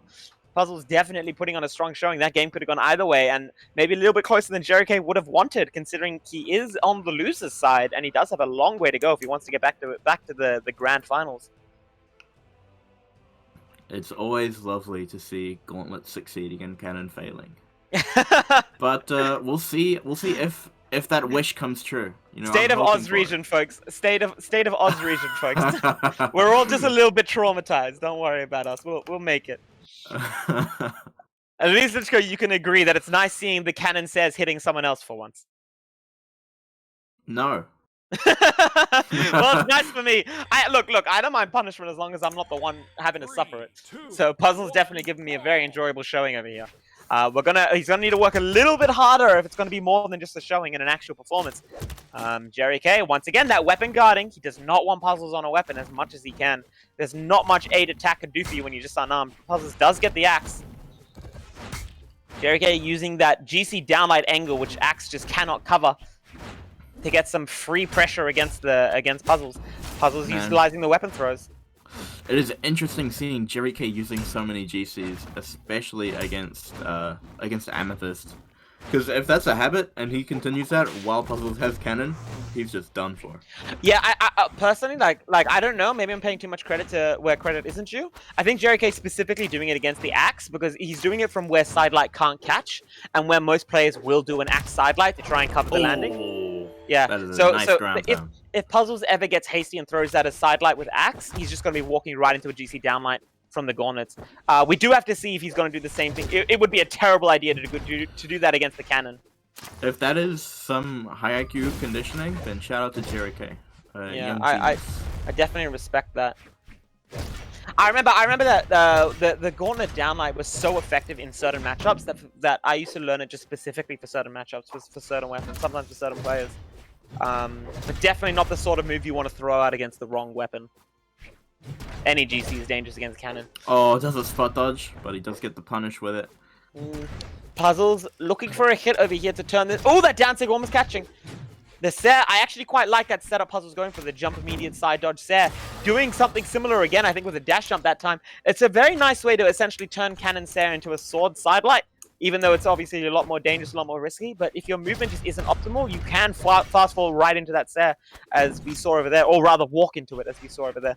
And Puzzle's not too far behind, catching the recovery, but not much more. Jerry K and Sigs. Oh, neutral sig, that's going to put him all the way away. He can make it back. Oh, no, the he ground cannot. pound. That's the second time we've seen the immediate bow Ensig to counter puzzles on the cannon Sarah. I think it's just a really clever method, conditioning puzzles to not want to sidelight on the cannon, and then just punishing every single other option puzzles has with that Ensig. I wonder if doing a downlight on cannon would make you get hit by that bow Ensig. Definitely would. Yeah. Does it hit grounded? It doesn't hit grounded, but cannon downlight does put you very high. Yeah, it does send you very high, and that will be Oh, game. and that's just it. And Damn. puzzles is going to, if I were puzzles, I would start creating less opportunities. You really need to do that against Jerry K. Jerry K is handing out some free opportunities, but you're only going to realize that when you change the tempo and respect his turn taking. As Lichko was beating into my head earlier, turn taking, very important to do against tournament players. You can't always GC wake up. You can't always return to the fight straight away. Sometimes you got to respect the fact that your opponent has an advantage. And if puzzles were doing so, maybe he'd be getting hit a little bit less by these N6 coming out from the bow.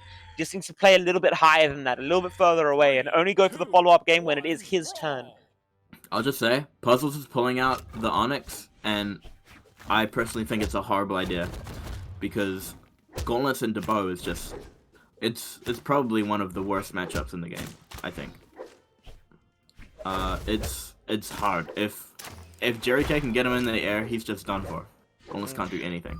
This might just be hard to know because honestly, the difference between a tournament level bow and like a diamond level bow is probably the biggest difference between, like skill, performance, kind of effectiveness of any weapon in the game, in my opinion. Like a bow in the hands of Tiger or Jerry K or Kyler Alice or any of the other, or actually in the Australian region, we've had power coming to the bow, and it is absolutely terrifying. It's a completely different world, and maybe Puzzles just isn't quite used to versing a bow that is that adept at controlling the aerial space. Either way, not too far behind, but he is in kill percent. That Ensig, very clever, reminding Jerry K that Jerry K cannot just throw out free hitboxes against the Onyx. Onyx with some extremely effective SIGs, but Jerry K throws it right back in Puzzles' face. You cannot edge trap that easily against bow. Wow. The GC downlight Nair will take confirm. it. Yeah, that was actually very nice. And I think we've seen a lot of these really, really nice downlights coming out from Jerry K, catching over the corner, catching the GCs. Effective play coming from him. And Puzzles is in the air with the gauntlets. Did get punished, but managed to wake up and create a layer of safety. But once again, in the air, Puzzles maybe wisely throwing down the weapon. But it's not going to help him too much. Jerry K, yeah, you can really see. Oh, Jerry K goes for the hard read. Jerry K hit. Man, Jerry K unfortunately might have handed that one away a little bit because, like you were saying, just resetting was all he needed to do over there. The gauntlets just couldn't approach him. Yeah. He had that backdash sidelight on point, and just Puzzles couldn't stare it. Oh, Jerry K does the end dodge. Puzzles is unable to react in time. Perhaps some tournament nerves coming into play. Dodging down, but it works. Spot dodging. Oh no. Very dangerous, but he gets away with it. Spot dodging before he lands. Honestly, if Puzzles just waits a second longer in a lot of these scenarios and just focuses on keeping himself safe, he can just punish those spot dodges. But either way, he has turned this around. He does have a slight lead. Jerry K a little bit behind. Puzzles does not want to rush over here.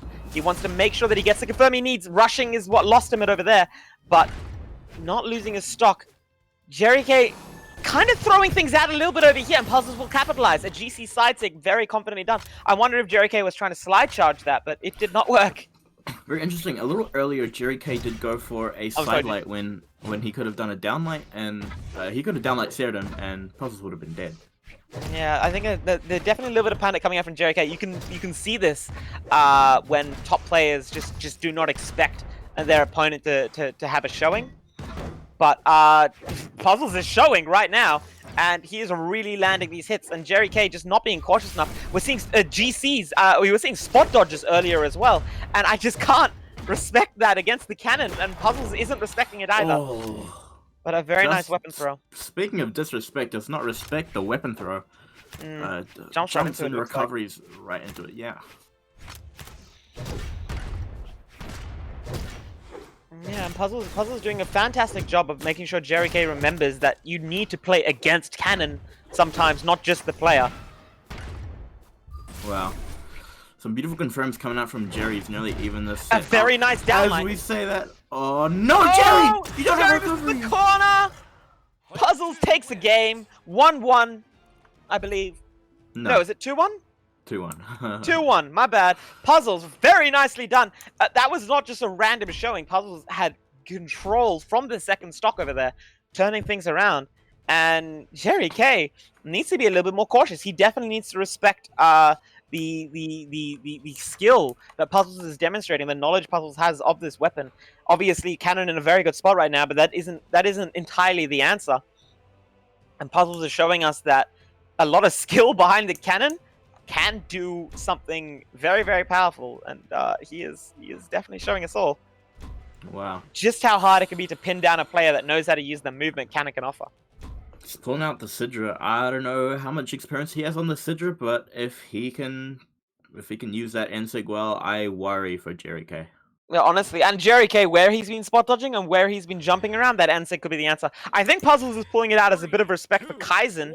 He's calling him out in the chat, saying a bit of respect to his homeboy. But Puzzles with the cannon. The dodge up coming out from Jerry K. I wonder if Puzzles will notice. Either way, oh my god! Jerry K with a hasty ground pound. Puzzles already seeping into the light orange. Jerry gets the neutral sig. Slam dunks! Misses the Sig there. after sig dunks him to the offstage. Puzzles Oh lands, my doesn't God, manage to control the another landing though. Avoiding the weapon throw this time, but it was a very close call. Oh, that was almost doing it. That was nearly an amazing read. Ooh! Knocks out the recovery, but doesn't turn it into anything. Puzzles very far behind. Spot dodges. Jerry K seeming to play like he's way too high off the adrenaline from that first, the first opening gambit. But he does get the stock. He's only in the yellow. This is not looking good for Puzzles at all. JK might want to calm down that BBM. Can't afford to be dropping combos, especially not when Puzzles has demonstrated that he can turn any lead around. JK just needs to play his consistent game, keep Puzzles off his preferred weapon, and see what he can turn that into. Hopefully a dub. Puzzles gonna work very hard to prevent that from happening, though. Jerry, very smartly, is not dodging after he's getting hit at the moment. That down tick a little bit confident. Beats out the Sair. Obviously, Cannon Sair losing to almost everything inside the game. Ooh! That was NSIG a almost close did it. dodge. He gets a side sig. Jerry K Very with nice. a confident control. Oh, the nice. ground pound right into the Beautiful. middle of the recovery. Okay. I guess Zariel's the pick. Zariel is the pick. Kyler Alice, are you paying attention? We have a cannon counter. GCs gets knocked off stage. That dancing Oh, he wasn't gets for gonna the do it. punish. He gets it. Doesn't go for the true combo. Oh, he doesn't go for the Sair. Puzzles Again! Puzzles may get 3 stocked over here. Nope, he is not. That Enlight will do it. Caster's curse. I honestly think no. I think the hardest thing in the game is to 3-stock a sword player because of the Enlight. Puzzles manages to catch that recovery and manages to catch the landing. Oh, I wish he went for that sidelight there a little bit earlier. Oh, nice coming out from Jerry K. Gets to confirm into the true combo. Does not quite kill though. He's looking for something. Oh, recovery for sure would have killed there. Styling on him a little bit, going for the crazy play in that neutral sig. Sorry, I am back. Puzzles JK. actually doing a very good job of throwing out some damage, but But that's it. 3-1 to Jerry K. 3-1 to Jerry K. Honestly, against a player like Jerry K, taking just one game, Puzzles, that can mean quite a lot. Well played to Puzzles. And he should be very happy with that tournament performance.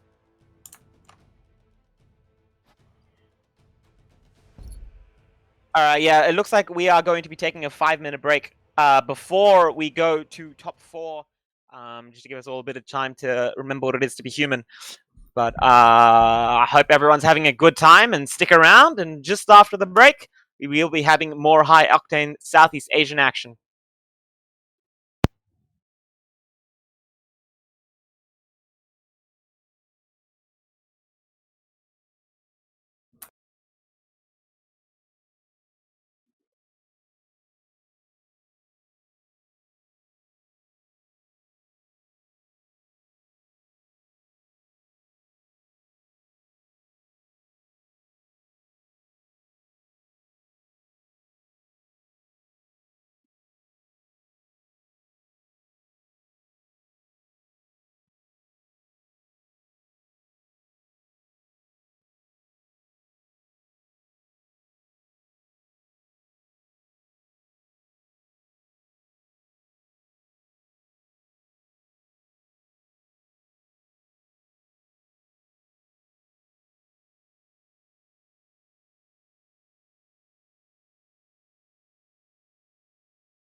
Welcome back, everybody, for top 4 of Swinter Wummer Whackdown Southeast Asian Community Tournament, Can I hosted say by our friends over at RC. You can say that, Bucket. Go ahead.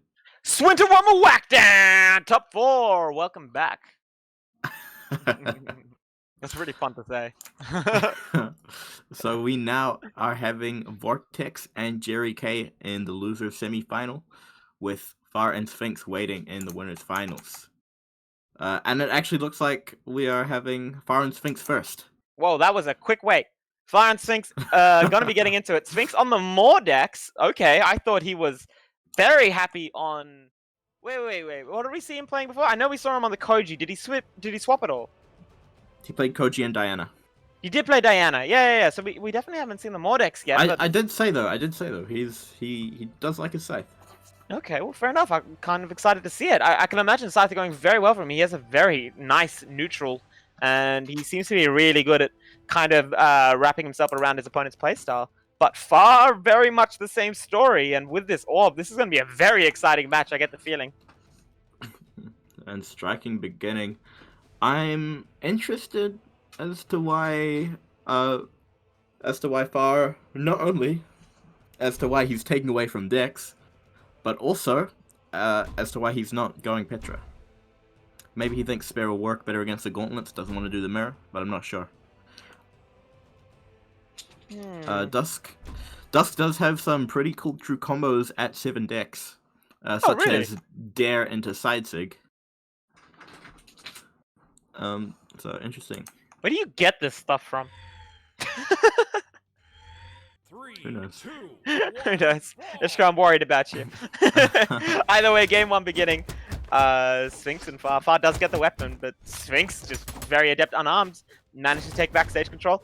Using this, managing to take a lot of space with the gauntlets, considering the fact that Far has the much longer reaching weapon.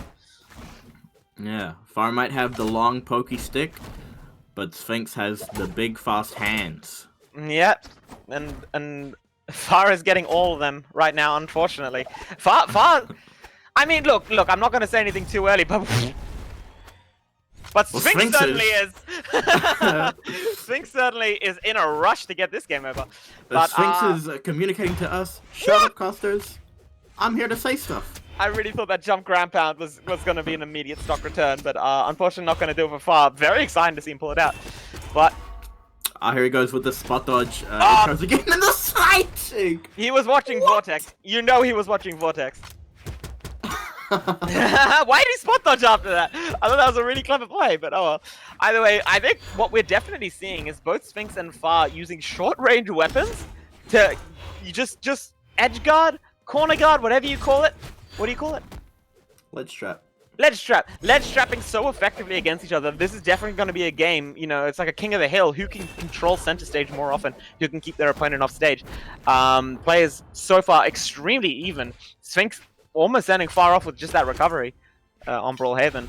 But Far misses the dare. Unfortunately, I think that dancing was a setup, but Sphinx either reading through it or getting very lucky. Almost getting down sigged, and the wake up down nice not gonna confirm. do it. Not gonna do it against Far. As Lishka, as you were saying, you gotta respect. Wait for your turn, Sphinx. Wait for your turn, especially against a player like Far. He knows how to punish a wake up, and showing us that very effectively. That was a free stock for Far if he saw that coming. Yeah, man, and it's really great to see that kind of stuff. Because he used the GC, so Far didn't have to go for the true combo option. He used his true string instead in the sidelight nair recovery. It does kill a lot earlier than the sidelight nair. Definitely very optimal. I think Far has done such a... That was actually a nice kill from Sphinx. But Far has done such a fantastic job of optimizing this orb, and like, you know, everyone's telling us, the Far and the orb are basically the same word in Southeast Asia. And showing us why, just always, you know, when you have a weapon that gives you this much creative freedom as Orb does, with the different strings you can go for, optimizing it can be a very complicated process. But Far is definitely, you know, getting the kills where they count. You know, the side sig, very early kill. That as you're saying, the side-eye nair recovery, very early. Well, not necessarily early, but just very optimized. A lot of players would have just taken the free Sair, and that might not have killed. Indeed. But Sphinx, no slouch. And that'll do it! That'll do it! Man. Very close game over there coming out, especially considering how destructive the first stock was. But unfortunately, Far not managing to turn anything into a victory is going to elect to take this. Maybe is he going to go for the scythe? Ooh, Looks like it. I'm here for it. Banana Fate. Banana Fate. I prefer Joust's reading of it to Sphinx's, but wait, not Sphinx's, Vortex's. Okay. Wow, both players electing to switch characters. Far going to be picking up the scythe, but Sphinx dropping everything for the axe and katars. Yeah, have we seen? We haven't seen these before, have we? I honestly, having seen the previous couple of games, I don't know about axe against Far. Honestly, I think that Sphinx was managing to stay ahead just by that excellent gauntlet gameplay, just really keeping Far guessing. But gonna give it up. Hopefully gonna see if he can do the same thing with the guitars. I don't know if the same sort of thing is possible with the axe, but honestly, who knows? Sphinx, a very effective player. It's just surprising to see that he does have such a wide cast of characters he can choose between. Definitely. But Sphinx, he does pick up that axe first, and I don't have very high hopes for the axe. I don't think it's the pick against Far, simply.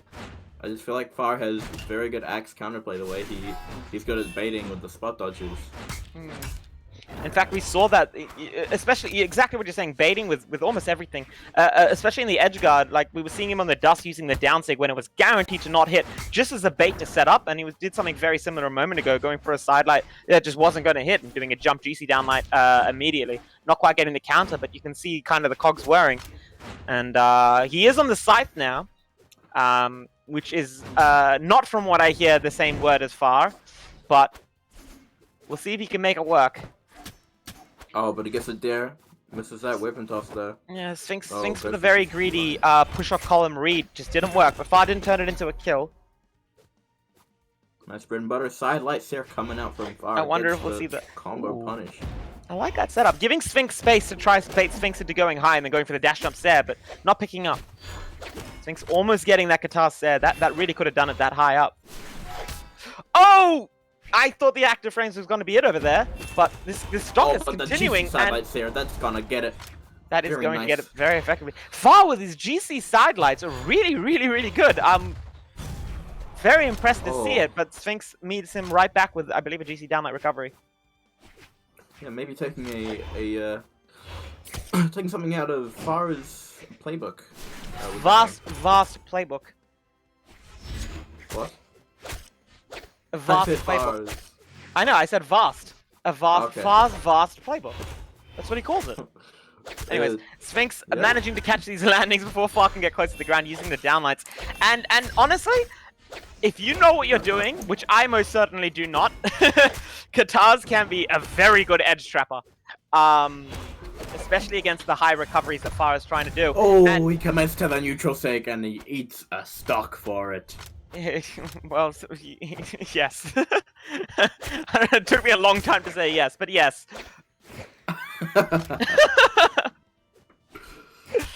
Anyway, Far is gonna be looking for something with the scythe.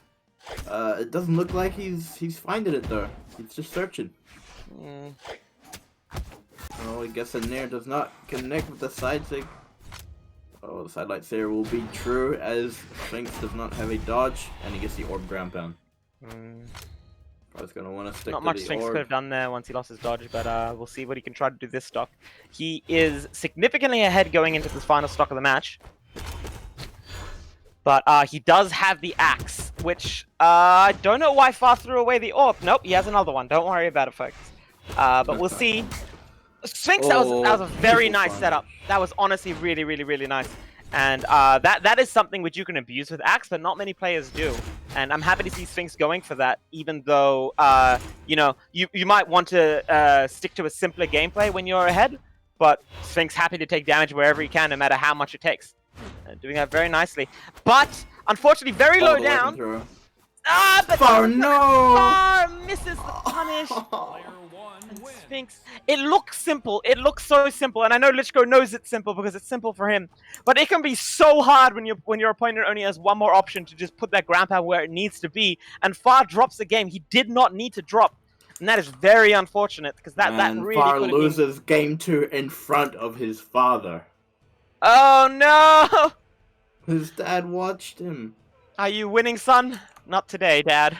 Not today. Not today, Dad. Far on the Thor. He's really going around every single orb legend trying to find what he's happy with. I don't know why he's not picking up the gauntlets now that Sphinx isn't using it. Thor. I think Thor's a good pick. I don't know.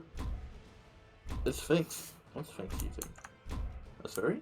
Yeah. I'm just surprised. I'm just surprised that he wouldn't take this opportunity to go for the Petra. But you know, the hammer does. I'm definitely not surprised. Katara's into gauntlets is a very Katara central matchup. Well, I guess it's fair enough. 3, 2, 1, brawl! Apparently, Sphinx is maybe managing to get inside Far's head, having beaten the Petra before, which can definitely, you know, when you only have one legend that you like to use, and then someone hard counters you, and you realize you just can't beat him with what you're playing with, it can really be terrifying. God. The side stick missing, that really could have done it. Far is behind, but thankfully he still has his head on his shoulders. Sphinx with the pure fundamentals. I don't know if you want to say that when he throws out a GCN Sig wake up, and unfortunately it gives Far the foothold that he needs to get back inside this first stock. Is collecting a little bit of damage. He is in the lead now. The N-Sig, a bit of an overcommitment, and honestly a bit of a surprise coming from Far. Far misses the jump, but uses the N-Sig very effectively. It's Thor, he always has the neutral Sig. But he is on the hammer, he is going to stick to it.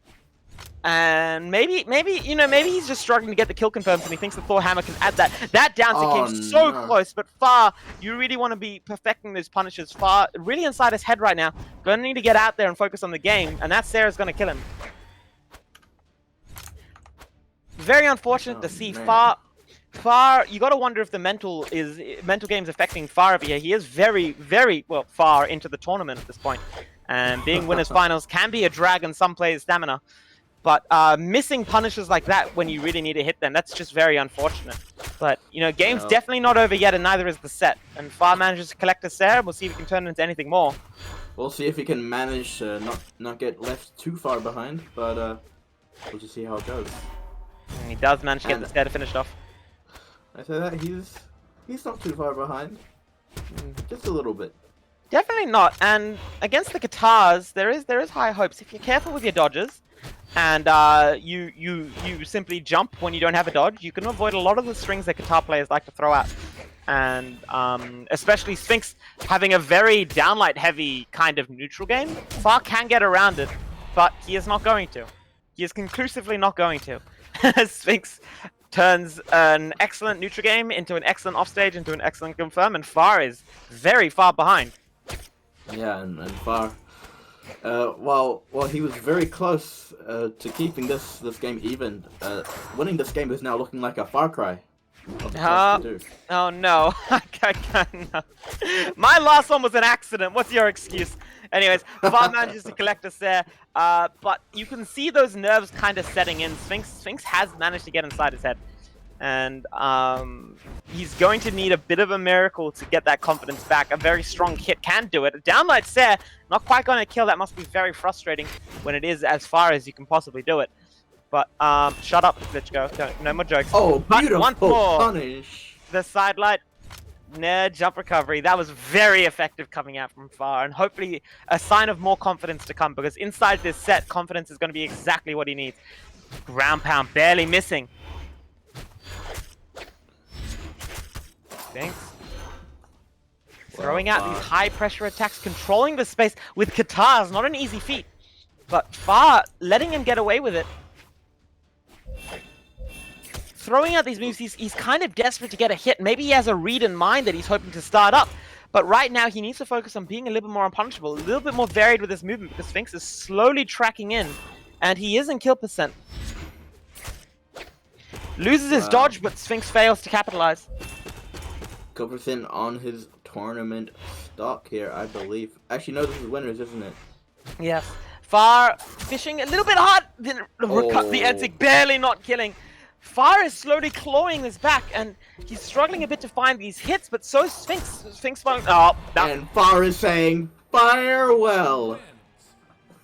Goodbye, farewell? Far. You mean farewell? Farewell. Farewell. I had to. Okay. I wanted to see Far winning, but honestly, I'm pretty glad because the sooner he's out, the less I gotta hear these puns. But obviously, Far a little bit more motivated than me to stay inside this tournament, and hopefully, he can stay in for just a little bit longer. Vortex just playing around. He's. Are we seeing the double Zariel? We're seeing the double Zariel. Okay, let's do it. Jerry K pushing forwards. Winner of this will get to take on Far. And honestly, I am going to be very confused as to who's who. Jerry K with the 2020 clan. This is the only year where that clan is accurate. But, you know, we'll see if 2020 is the year. Oh, I always thought it would reflect vision. Jerry K. Jerry K. Jerry K versus Vortex. Game 1 beginning. They are both on the Zariel. Thankfully not going to be seeing a bow and mirror match coming out too early, though we're bound to see it eventually. Vortex putting on some work, jumping into the N-Sig, Jerry K and those N-Sigs, the down sig almost connecting. Vortex manages to recover though. Now we have our bow and mirror match. And it's a question of who can perform a little bit better. Vortex coming out with the stairs. Vortex knows only one letter and that letter is Sare. Misses Sare is the not a Light, letter. jumps into the N-Sig. And that does will not have be the it. speed to make it back. Yeah, honestly, when I first saw Zariel Sigs, I was very glad that there weren't that many people kind of labbing him. Very terrifying character, especially on those bow Sigs. And that N-Sig just stealing that stock. Vortex not too far behind. Very much so not too far behind at this point. Doesn't get punished. That could have been very bad for him. Beautiful movement coming out from Jerry K. Just sways around that recovery. Vortex does get the KO in that GC downlight recovery true combo. Right into the taunt. That is definitely how you want to finish it off. And Jerry K moving very effectively, not damaging as effectively. Unfortunately, Vortex not too far behind. Jerry K is going to need to put in a little bit more work this stock.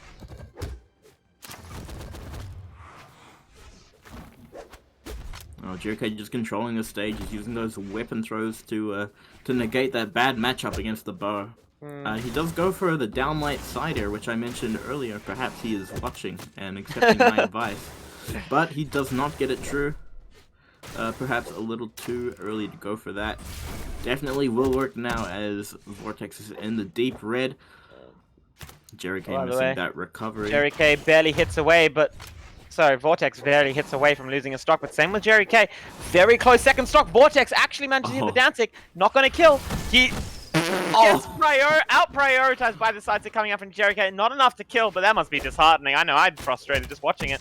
The GC down, like the Jerry K special. That, I'm pretty sure that only picks up, like, not max range, but near 2. And he's definitely positioning that very effectively. Downline into the GC recovery. Patch notes will not save you today, Jerry K. And a clean last stock. Vortex showing us that this is not just a joke. He is here to play Zariel. He doesn't know why everyone's laughing. And he is actually quite significantly in the lead. Jerry K slowly moving past yellow. Oh, the down sig read almost works. Almost. Jerry K dodges up, so he does not quite connect. He manages to move away, does not really get a huge punish. As I say, this Vortex in a bad position does make it back. Jerry K misses his edge guard. Wow, that's so scary. Jerry K with the backdash side stick. I really thought that was going to take it, but Vortex manages to recover. The N-Sig barely missing. Vortex just beating that with a dare. Vortex struggling to... I think Jerry K has a lot more vertical movement than Vortex is respecting. Maybe Vortex wants to try out these N-Sigs for himself. But at this moment, this game could go either way. Jerry K without a weapon. Vortex on the gauntlets. Oh man, Jerry K in the deep red. Vortex takes game 1. Player 2 wins. Hitting him out with the mirror match. The disrespect. Disrespect.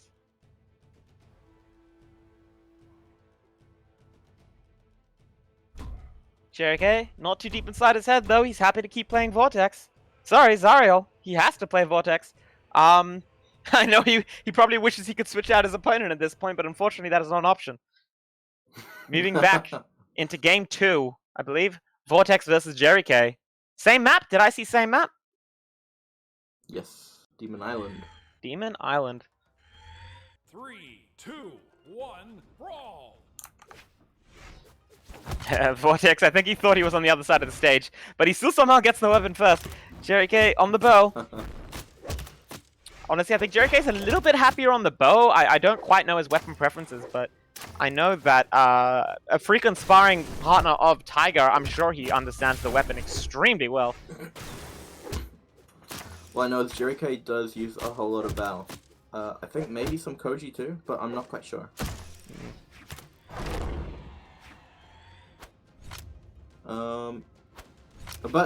But even though he does not play a whole lot of Koji in tournaments, he is making this bow work. Absolutely, definitely seems to know what he's doing with it, and he is once again in the lead, and I think that's where he seems to be very used to being. I just not seeing a lot of panic out of him. He just looks so casual by the way he's inputting those buttons, and you have to respect it. Very, very different to how it seemed against Puzzles. Yeah, I think it's very true. Jerry K just calmly throwing out these signatures, calmly taking his space back. He knows Vortex's game plan, it seems, and Vortex holding the down sig and praying is not always the solution, but the GC side sig will give him a bit of breathing space for the first time this game. Well, Vortex goes for a light punish there with the neutral light.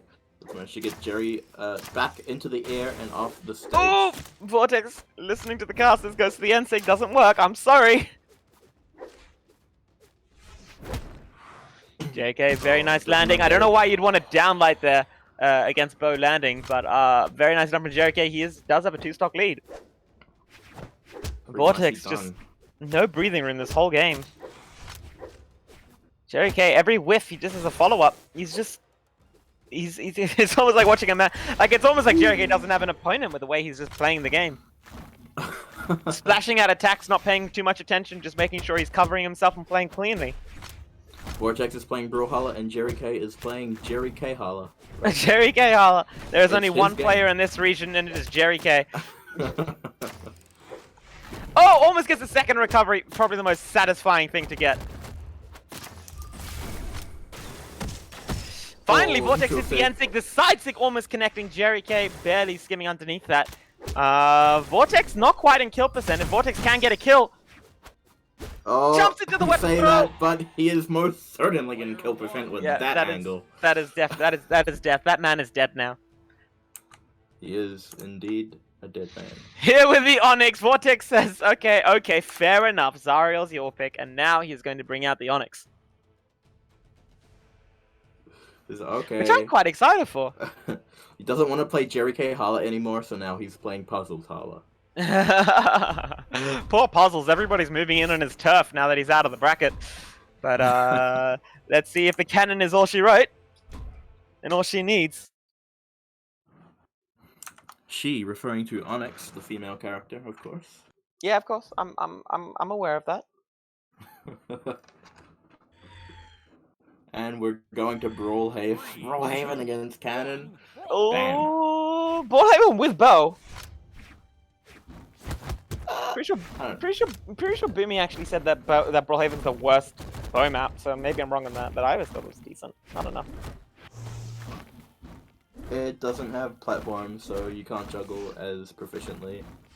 And I don't know. The stage is too small to make enough space for downlight. Fair it's enough. a very good map for Lancer, which they both have. Although with those bow sigs, could be finding some very early kills.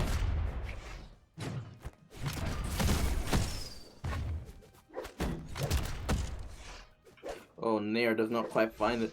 As we say this, Jerry does not care about Boomy's opinion. Making work with this bow. Oh, and he hits the dare. That's the edge guard coming out from Jerry K. Picks up the bow, he primes it. I don't care about Boomy. This is my one. This is my weapon. I like it. This is my map. This is Jerry Haven. But Vortex clapping back with a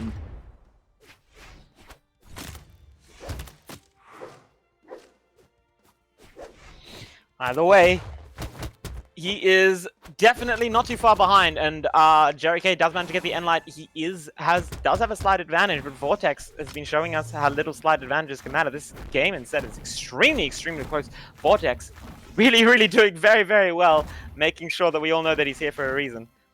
And Jerry K is finding that out the hard way, first and foremost. Even Either in way, the damage, Jerry K is gonna be going in with the gauntlets. Oh, when he gets the punish off of that GC down sig. Oh, and Vortex GC N sig. Claps back once again. Oh, the GC N sig catches grounded. And wow. oh, Side sig coming out from Jerry. Southeast Asia, please stop waking up against Jerry K. He knows it's coming. Well, Jerry K, now let's see what he does with the second stock. Does nothing apparently. Vortex with the down sig comes in with it. Has only taken one hit, being a gauntlet neutralite, I believe. But he's stuck. He's stuck on this unarmed now, and let's see how he makes it work. Does not get the punish onto that GC downlight coming out from Vortex. Jerry K. Oh, but the unarmed string coming out from Jerry K. Putting in work. Oh no, Jerry K, no! Jerry K, no! Jerry K! That's... Player 2 wins. wow! Oh my god! Vortex proving to Jerry K it is no longer Jerry-Halla. We're playing Vortex-Halla now. Vortex sticking with this Onyx pick. We'll see. I think, honestly, Jerry K wins this matchup. If stuff like that doesn't happen. That was crazy. Crazy Gimp. But Jerry is banning out Brawlhalla now. So we'll see where Vortex wants to take him out of these three. And it seems like we're going to Miami Dome.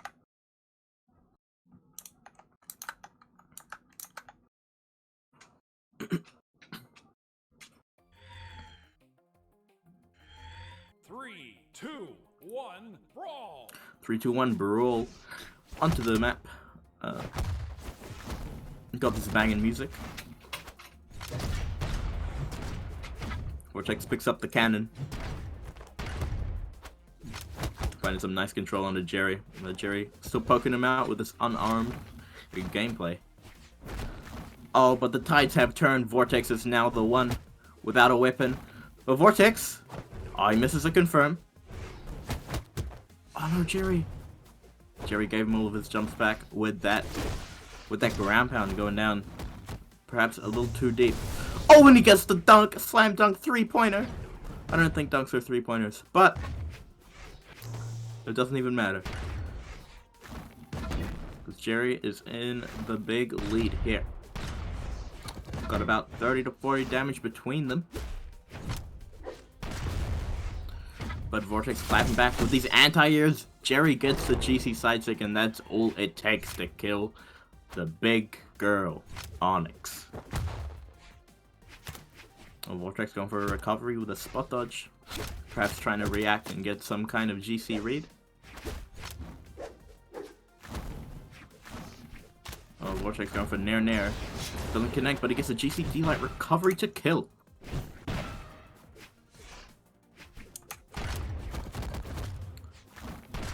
Jerry going in, he gets the end light. Jerry taking control. Stair coming out from Vortex. Still dead even game right now. I say that, actually no, it's not really a dead even game right now. Vortex is in the orange. Oh, he gets a Stair. Some nice anti-airing coming out from Jerry K. It's great to see somebody using that gauntlet recovery to its full potential. Really keeping the Vortex off. The Vortex. Oh, goes for the GC downline, gets hard punish with that side sig. Down sig from Vortex, coming out. Sair? I'll come help out in place of Vortex. I'm sorry, in case of Bucket. Vortex getting a nice D-Light Nair recovery, true combo, misses the Ensig. Weapon toss hits from the platform onto his head. D-Light recovery, Jerry on his back foot here. Vortex picks up the cannon, misses the side sig, side light search, 1 frame combo, side light having no variable force, hitting the exact same distance at all health. Taking the next stock, Jerry now on his last, this is his tournament stock here. Vortex is gonna get anything when he can. GCN light. Jerry hits Oh, but he gets another the neutral light with the unarmed. He's clapping back against the man on the cannon himself, Vortex. Oh, a dare coming out from Jerry. Beautiful edge guard. Now with a slight deficit, just getting into the orange here, if he can get enough of a good bowstring, he should be able to even it right back up. Good nair. Vortex just waiting him out. He knows that Jerry just has to come to him. What I'm worried about is Vortex becoming too complacent with this lead. I don't want him to do some stuff that might get him punished. And then Jerry could bring it right back, which is what we're seeing now. Vortex not really finding anything, Jerry just slowly whistling away his HP. Good endlight, disarms Jerry. Oh, and like that's gonna kill. 3-1 to Vortex, moving on to top 3. Sorry about that. I just had to leave for a moment to let my parents know that Jerry K is out of the bracket. Vortex moving on. Jerry K is gone. Well played to him. Certainly an excellent fight, but he simply could not keep up against the cannon. Really, I thought he had it that last game, but didn't have it quite enough. And Vortex goes to the Zariel. Jerry K, are you watching? Easy wins Zariel Mirror. Vortex, look, if you're spitting facts, no one can blame you. Alright. Pantsu Raiders, let's see how you go now in losers finals versus Far in Team Copasus. Capacis? Capisis? I don't know.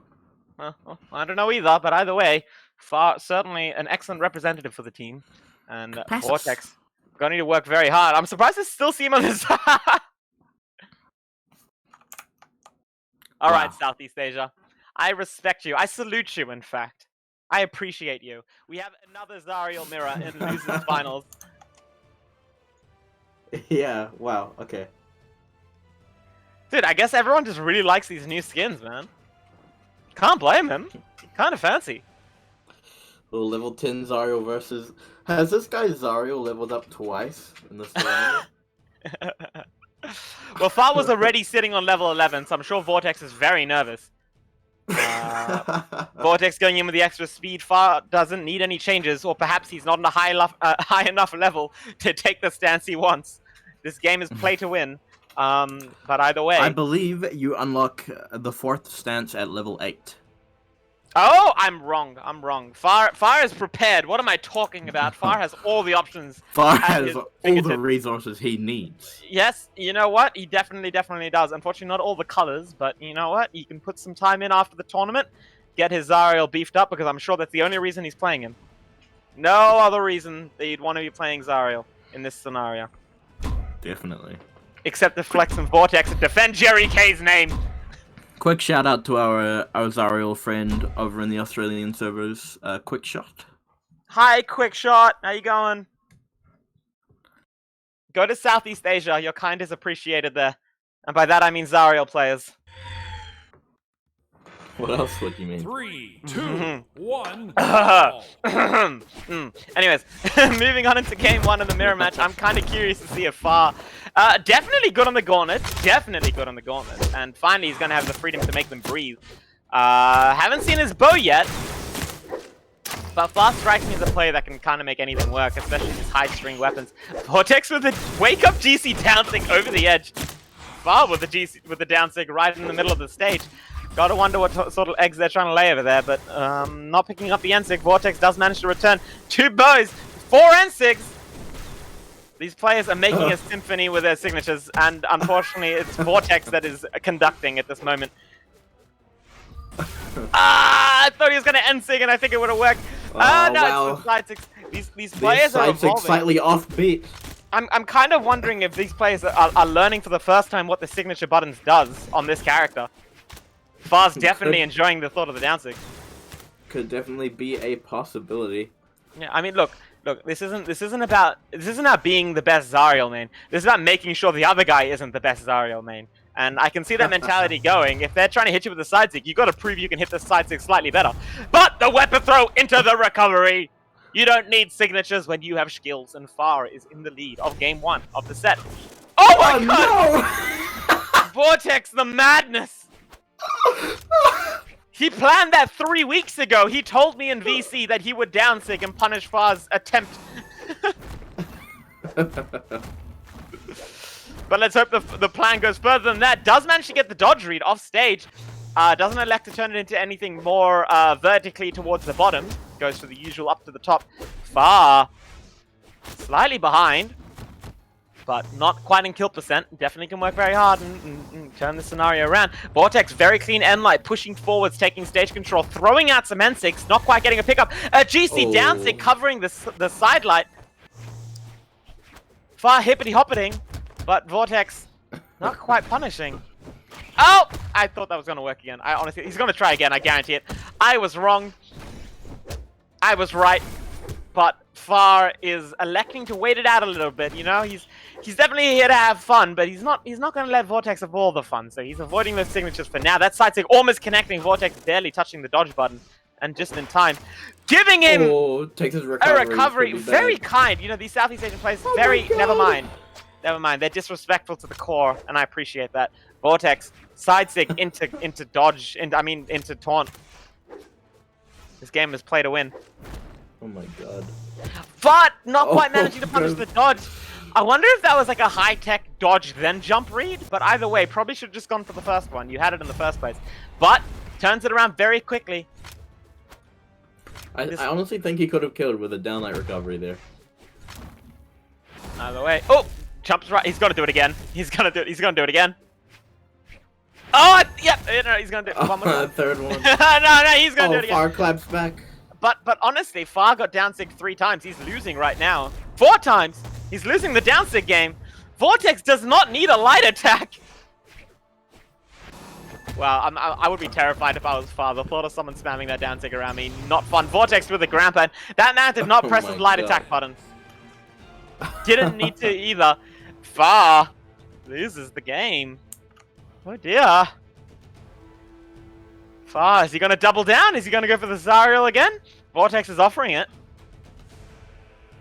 Far's thinking. Far's self-deprecating in the chat. Come on, Far, get your head back in this, mate. There it is. That's the weapon you know. Vortex saying, oh no, in the chat. I don't blame you. The orb has returned to Brawlhalla. You know, we could be looking at a Farhalla, depending on how he places this orb out. Oh, get Far out of here! It's the only way I'll be safe. I'm honestly hoping for a Far reset.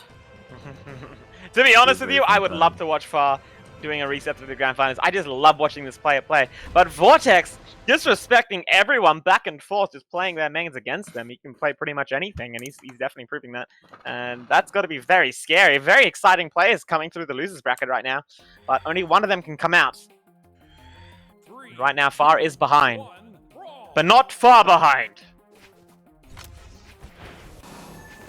Down 6 straight away. Vortex saying things haven't changed that much. Far is trying to say things have. Look at what I'm playing. The orb attacks are coming out. The N-Light clashing. Misses the bow. Very effective pushing. Dash into N-Sig.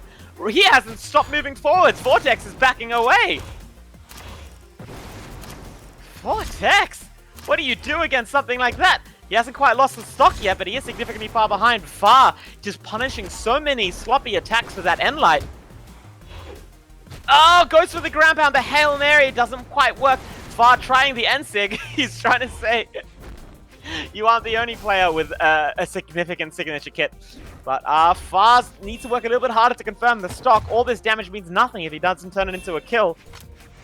And Vortex knows this. Not giving up just yet. Vortex doing the classic bot of run right and then left. But jumps right into an N6. Should have stayed on the ground. And Far makes him know it. Stutter stepping, saying, stay down here.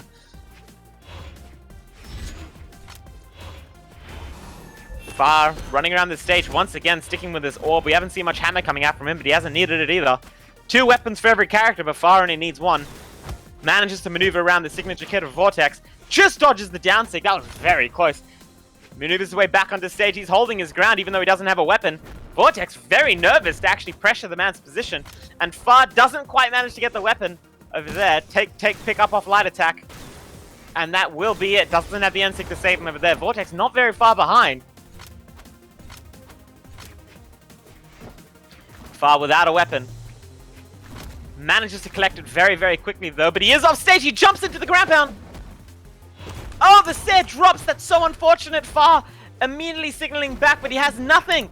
Vortex just misses. Far did he clip? He manages to clip the corner Vortex with a ground pound. The downlight barely misses. Oh, beautiful N6 comes out. Vortex does not avoid it in time. He is still alive. How are both these players alive?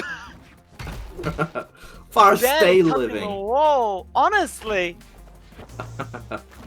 Far still slightly in the lead. He did collect the majority of the attacks over there, despite being in the, slightly behind. The N-Sig doesn't quite pick up. Far electing to stay close. I would have been terrified of an air myself, but he manages to make it work. GC N-Sigs from both players to recover.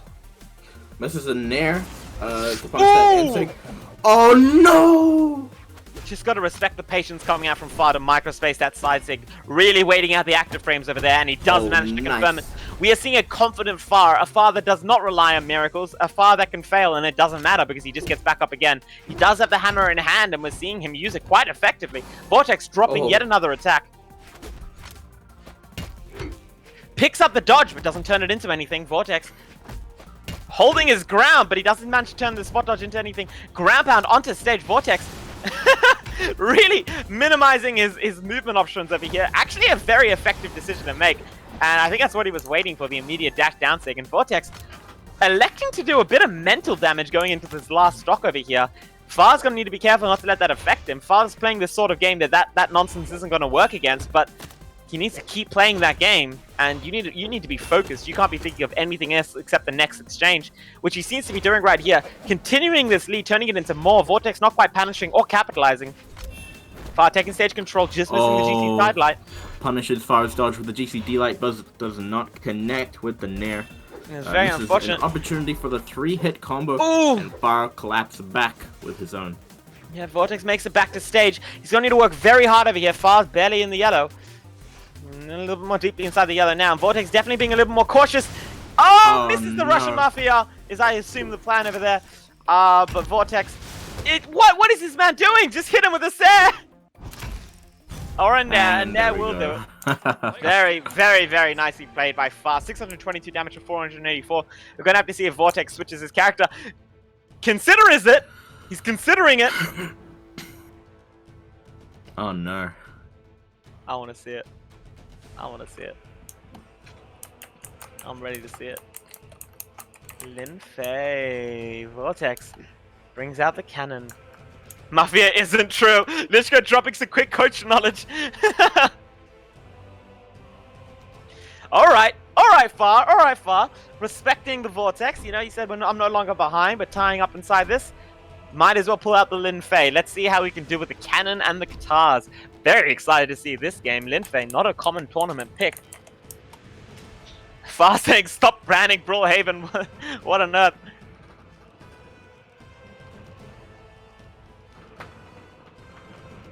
Vortex. Asking Far, what do you want to ban?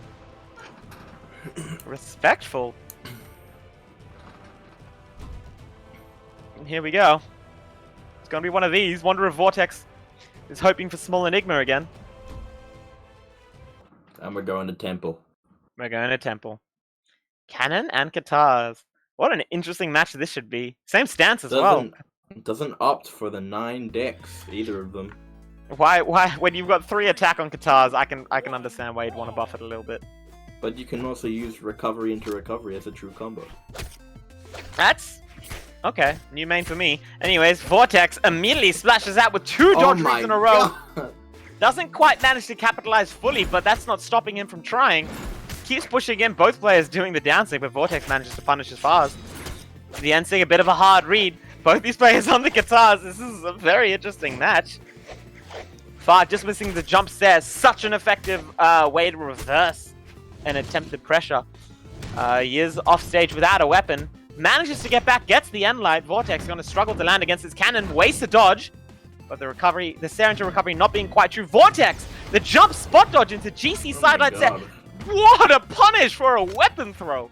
That was admirable. Very good. Very good. Agreed. Very good, these players. Vortex once again with the downline into GC sidelight. Some players like to throw out an immediate dodge read. Some players like to wait back and try and get a reaction to a dodge approach. But Vortex definitely liking that D-light GC sidelight. And it did work for him before. You can see why.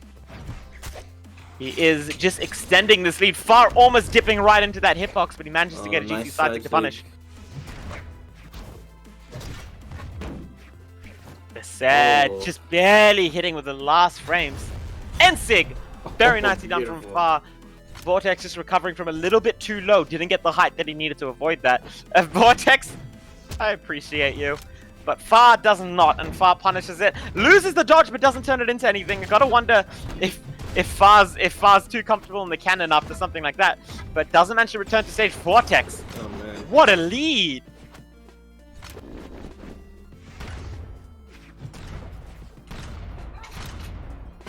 Far in a pretty big deficit right now. He's gonna have to do some cannon stuff if he wants to make this back.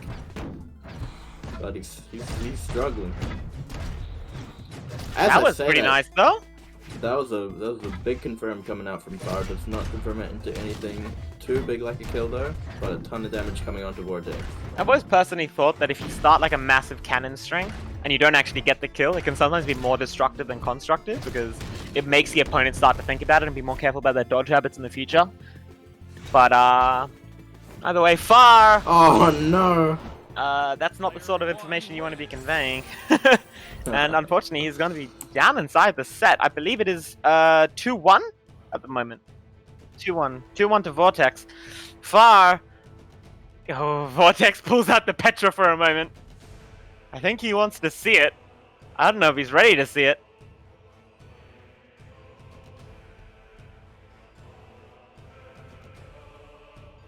I kind of want to see Far on the Vortex. Does Far play close camera?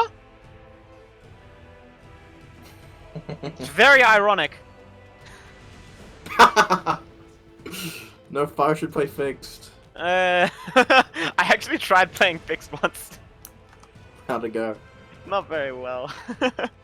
I got a big screen, like a 27-inch, and I thought that I could just be really close to the screen and I could leave it on fixed. It didn't work. It didn't work.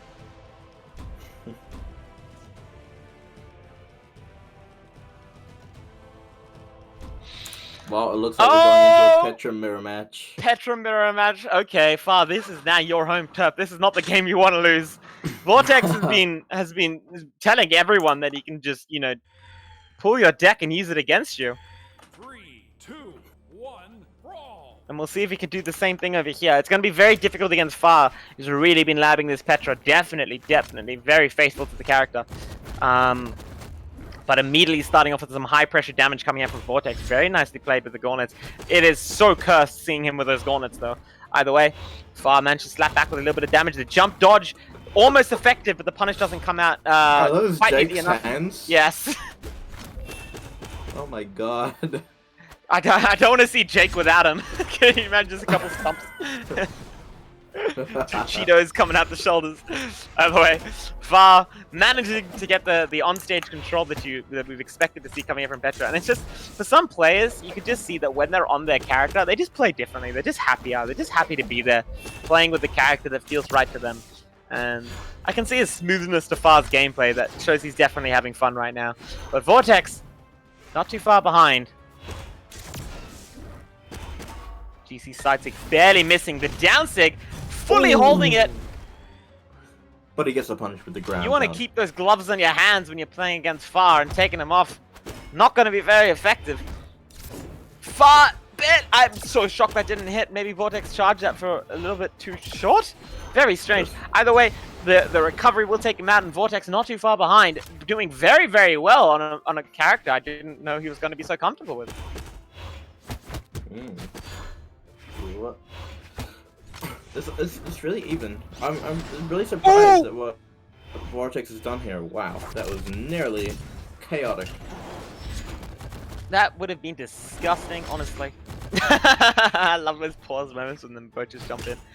Absolutely gorgeous. Either way, Vortex, definitely no slouch. You know, you might think he's memeing, he's switching to his opponent's characters, but he knows what he's doing with them.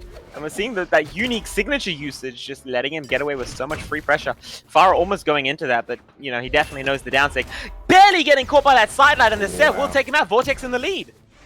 Vortex is really showing everybody in Southeast Asia, and in Oz really, how powerful it is to have a strong neutral game. Because that's all it is. He's just beating people out in neutral with whatever tools he's given, with whatever character he chooses. And in addition to that, I just want to commend him for such a strong mental game to be able to play on his opponent's turf just comfortably, even baiting far into picking Petra by picking Petra himself. When you have a player with confidence like that, they're very hard to knock out. And like, if you're not better than them, it's kind of almost a guaranteed loss because you can't get inside their head. You can't make them play worse than they want to. And they're kind of at full capacity 24/7. Either way, Vortex not too far in the lead. This is definitely not the game Far wants to lose because, you know, even the strongest willpowers will find that very demoralizing. Never fun to lose to your own character. But Vortex just slapping him around with his orb right now. Crazy. Ysera again. Side 6 to cover. The platform probably saving Far's life over there. Far deep in red. Jumps into the N6 for the second time in the game. That will be stock. That will be set. Far is out of here. Far has left the game. Far has left the game. Far has left the building. Was it Far that had his dad watching? Yeah. Oh, that's heartbreaking.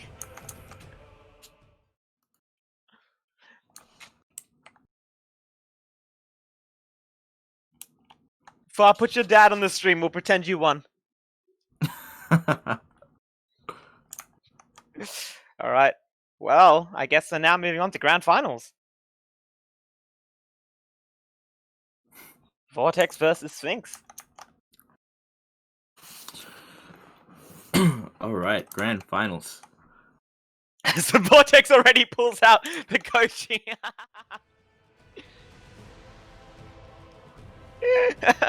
Did he yoink Sphinx's color as well? He yoinked Sphinx's character and color combination. Unfortunately, for Sphinx has to pick first. So no matter what Sphinx picks, Vortex is allowed to counterpick it. I mean, I just think regardless of that, Sphinx can't pick the... Because I'm not wrong, right? Sphinx is playing on that skin, on white, on Koji, right? When we first saw him.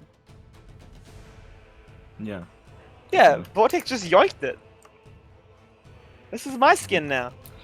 Vortex looking like the entirety of Southeast Asian region is just him. He's just all of them. Grand Finals 2021 BCX is just going to be Vortex versus Vortex. Vortex's Koji versus Vortex's Petra or something. Very excited. So we have Vortex. Vortex definitely got his beauty sleep. Vortex got his 8+ hours. He woke up, he brushed his teeth, he took a shower, he had his breakfast. And now he's ready to win. His breakfast looking like the entirety of top 8 Southeast Asia. Indeed. Unless if Sphinx can prevent him from filling up entirely. Vortex not quite satisfied. One last bite, he asks. He says, just one more, please, sir. Sphinx is going to try his best to deny that. By the way, we are in grand finals. Vortex coming from the loser's side. I'm actually kind of curious, does anyone know who took out Vortex in the first place? Or did that happen in winners? Did I just forget? It was Sphinx. It was Sphinx. It's Sphinx. Look out, Vortex. Right. That's right. So Vortex getting reverse 3'd by Sphinx before. Vortex can't let that happen again. But definitely proving that he definitely has the ability to at least take 2 games in a row. And I believe it was a very close set in general. So this could be an extremely interesting match in our hands over here. Despite the fact that Vortex will have to win 2 games in a row. Sphinx must be gnawing at his controller after that. So frustrating. And just dies to a singular weapon, to a recovery into a weapon throw. Vortex, no. Vortex is in for that cash. He wants Oh my god. I think he's in for more than just the cash. He's using their characters against him. It's like I said before, Vortex doesn't care about winning. He just wants everyone else to lose. But a very quick ground pound.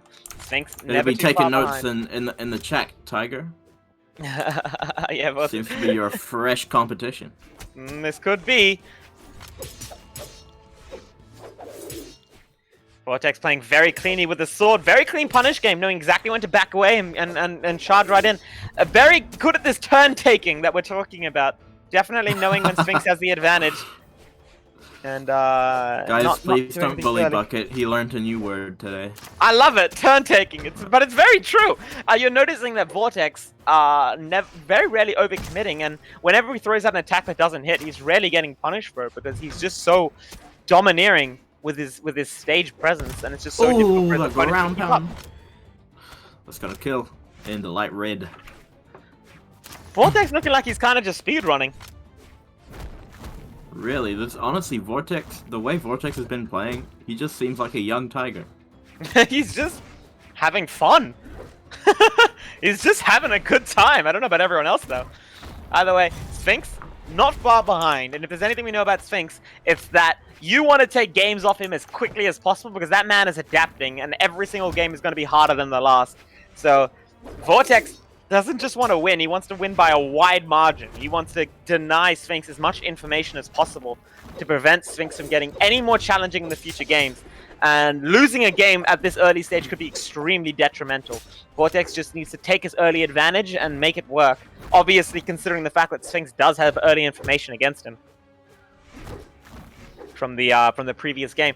But Sphinx did have a long break, so advantage is going back and forth, and it might just be skill that decides. We'll see who does manage to take game 1 as we're moving down towards the end of stock 1 for both these players. Vortex in the slight lead. That down sig barely missing. Oh man, Sphinx went for a neutral sig there. That could have been game. That recovery was a very quick kill. I feel bad for Sphinx going for that sidelight recovery, just trying to get a very early kill. Unfortunately, Vortex did have his dodge, and that wasn't going to get the kill. And Vortex managing to punish Sphinx's landing. Game 1 goes to Vortex coming from the loser's side. Vortex saying, I'm Tiger now. Vortex, the young, fresh blood. Here to win. Apparently he's just copying Tiger, apparently, according to the chat. Wow, so disrespectful. He's no longer mirror matching Sphinx. He's mirror matching who is normally in the grand finals. He's just moving on. He's preparing. He's preparing Honestly. for the next major. Honestly, Tiger, be warned. Steel series is gonna be Vortex series. Yeah, the solution might just be playing random. You can't mirror match random.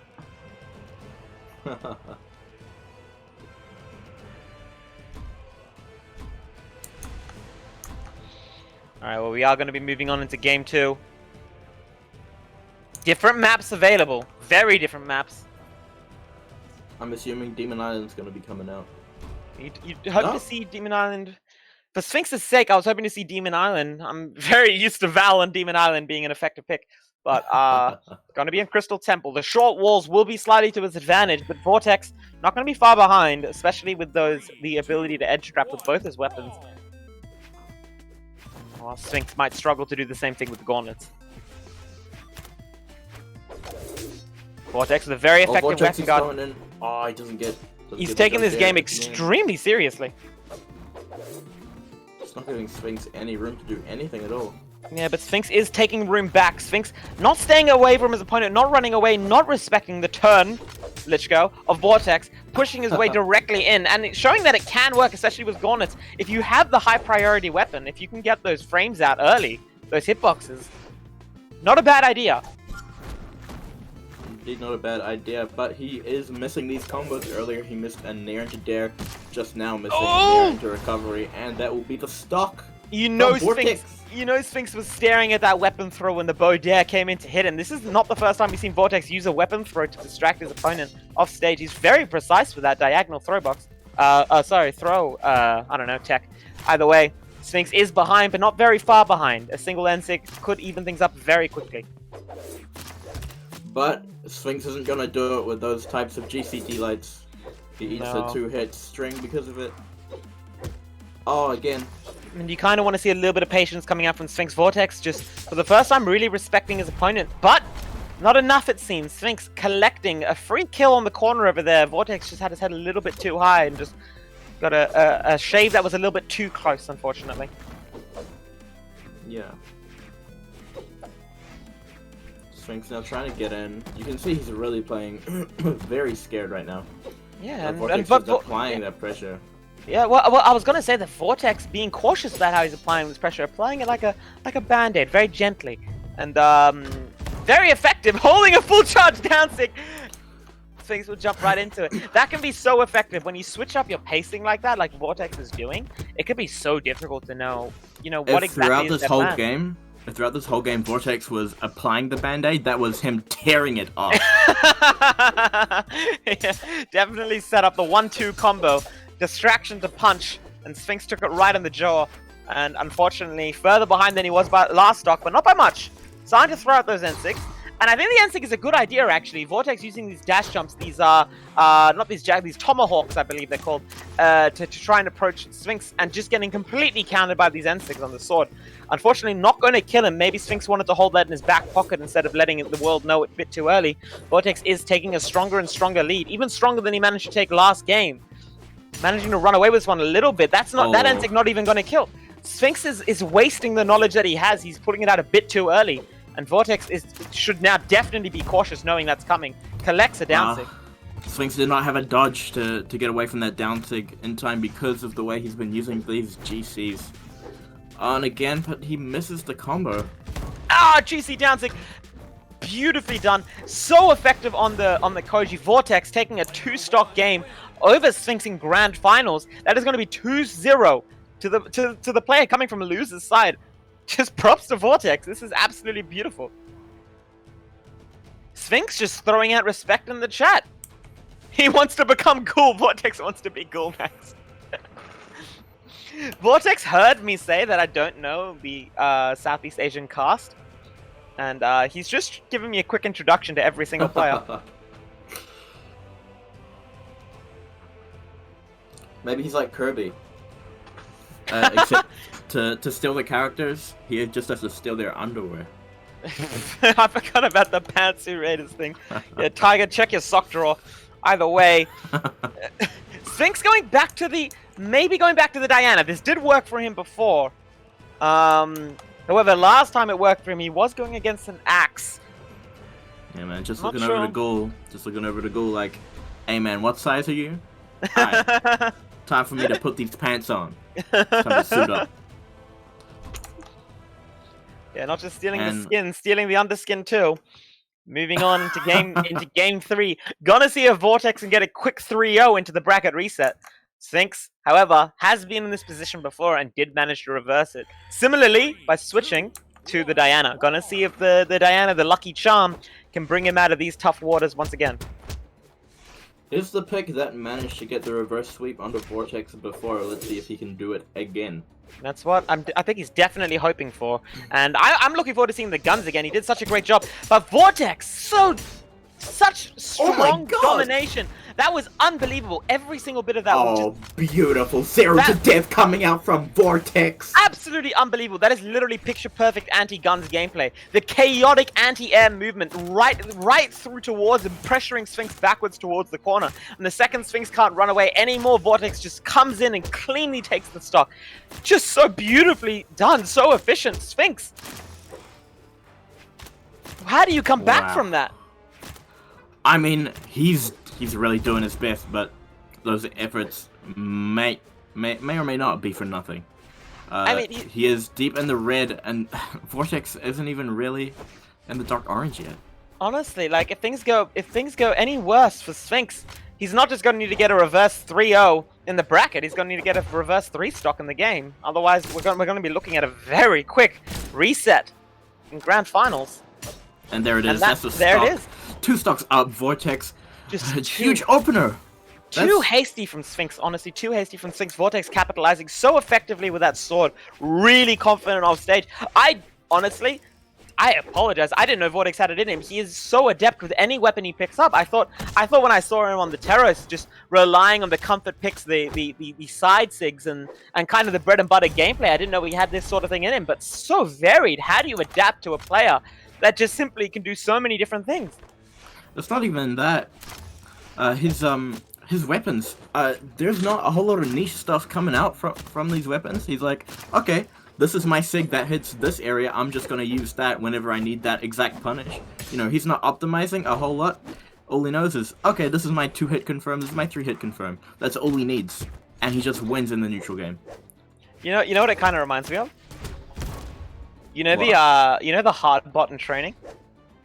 Yeah. You know how when you get to red and suddenly the hard bot becomes the most terrifying thing in existence, and it just like no matter what character you put it on, it will hit SIGs the second you jump and it will just hit you with them. It just knows like the hitboxes obviously because it's a bot, and it just always puts them out. I hope That's you don't Vortex. lose the hard bots bucket. I don't lose the hard bots. They just get scary when I'm in red. Wait, did you just call Vortex a bot? And that's why I thought I was gonna get misinterpreted. But yes, I did. And by Wow. bot, I mean an artificial intelligence, absolutely adept at doing his singular purpose, and that purpose is storming this bracket. No matter what character he's using, no matter which signature kit he needs to rely on, he is able to rely on it. Wow. Sphinx, But, however, has yeah, taken he's- 2 stocks with his last He's one. putting in some work. And that's what we like to see. That is Here definitely on what the we like to Aussie see. Brawlhalla Twitch channel. We like to see players not giving up. Swinter Wummer Whackdown. Swinter Wummer's Whackdown! And speaking of a whackdown, Sphinx Yeah, just we'll got get whacked him. right in the face with that chair. Getting whacked out, more like. Whacked Vortex out now of winners taking and the right into losers. reset. And we're getting a word from Vortex that his mother is calling him. Yeah, he just So needs to we quickly will take update you- his mother on the fact that he is about to take the tournament. Poised to take the tournament. This is the closest he's been. Mom, I'm Tiger. Get out of my room! Yes, Mom, these are my underwear. That would be awkward to walk in on. Yeah, okay, let's not talk about that. Alright, Vortex is back. Mother has been banished. Vortex is very... Who else plays Koji? Does Vortex know he's in a tournament? I don't know.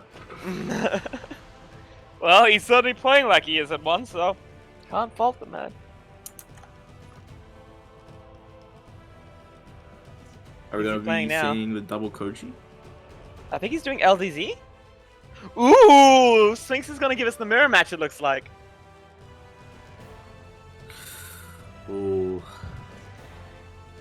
Yep, it looks like production is entirely absorbed with trying to help Vortex get his character pick correctly set up. Pure default Koji coming out. I think there might be a Skyforge bow in the middle of that. Oh wait, no, that's far talking. Is this right? Okay, okay, default Koji. All right. Not not satisfied with disrespecting the entirety of top 8 by taking everyone's main. He is now disrespecting every Koji player ever. He is saying, I am the Koji main. Any skin, any place, any time. But Sphinx finally takes the bait. Playing Koji himself, we have the mirror match that we were waiting for and that we knew Vortex wanted this entire time. Can he turn this around? Is this the last bastion of Koji players worldwide to demonstrate to Aussie Swinters, Swammers, Swarnament, Swainplay gameplay that this is not over. Sphinx going to be starting off a little bit aggressively. He's trying to get those hits, not quite managing to get a read on Vortex's movement, but we are seeing confidence in movement. For the first time really coming up, pure confidence. Unfortunately, Vortex just right into that ground pound. Vortex right above him. I think it's the first time Vortex has been punished for doing a signature on the edge, but definitely what we're going to need to see a bit more of if we're going to be beating him. Oh, and Sphinx, Sphinx however, looking like Koji is the pick. Absolutely keeping up with the gameplay, staying a bit ahead even. And Vortex without a weapon does manage to get the bow, but Sphinx gonna be looking to pressure that zone. Vortex just jumping above that downlight. And we do see a Skyforge bow coming out from We Vortex. do see an on-stage ground pound coming out from Vortex with the GC side stick, reading the jump. What a read, honestly. So risky, but it definitely worked. No, Vortex. Yes, Sphinx! This is Koji! Finally, we're seeing Vortex losing on someone else's pick. Sphinx not about to be disrespected like that, at least not that easily. But Vortex, never far behind. Oh, Sphinx. Oh, Individual Sphinx is clean hits. with it. Oh, the no, ground pound a little bit low. Sphinx. You needed to jump there if you wanted that confirmed. However, collecting says like nobody else, definitely getting a lot of damage, and Vortex is looking a little bit behind. Definitely the first time inside this set, and the last time we saw Vortex being down for the first time in a set, he got reverse 3-0'd. So, let's see what Sphinx can do inside this scenario. Slowly adjusting, Vortex deeper inside the red. Sphinx really not here to mess around. He's saying, look, I know you're the mirror match king. I'm not gonna joke around with this. I'm gonna look for each hit. I'm gonna make sure that I make the right decisions. I'm not gonna give you any opportunities. Wow, Sphinx just going in with these D-lights. Absolutely. The dare mix up. The dare to ground pound. Vortex barely makes it back. Ooh. Hits at the recovery. Vortex off stage. Makes it back, but so close to death. Took so much damage over there, just returning. Almost manages to get that down tick. And that recovery will do it. Sphinx, what a game. What a game. That's the Koji. He's not about to be disrespected like that by a default Koji. I'm happy to see it. Honestly, I didn't know what was going on. Vortex is beating every player with their own main. Sphinx not about that life. Vortex thinking about Jaehoon. Jaehoon is banned in the tournament, unfortunately. That would have been a delight to see, but in the interests of balance. Come on, Vortex. You got a point to prove, don't you? Sphinx is playing his main.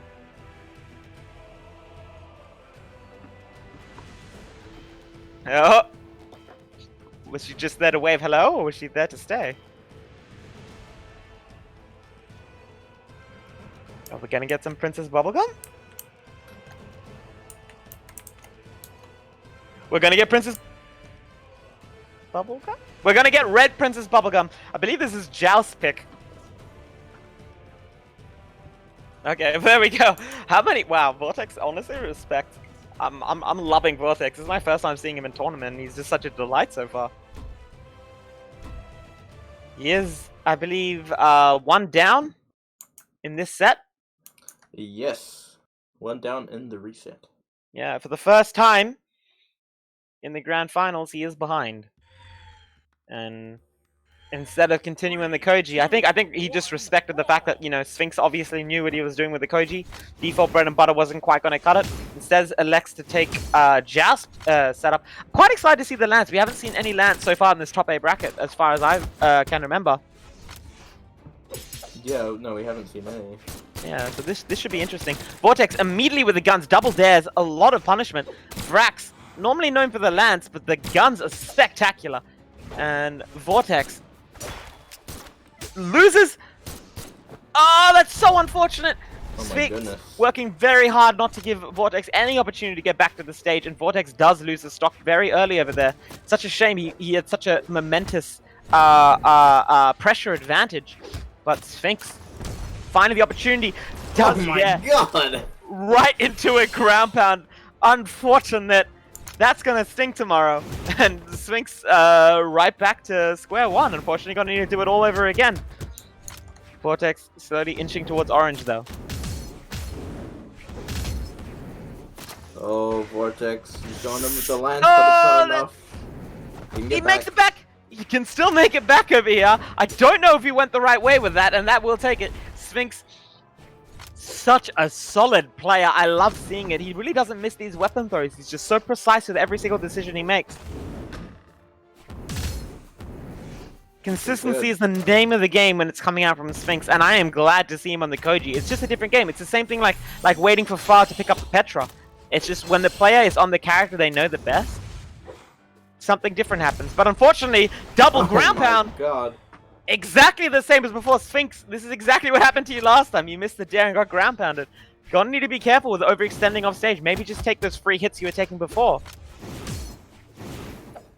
Vortex is going to be wanting to play this a little slower, I imagine.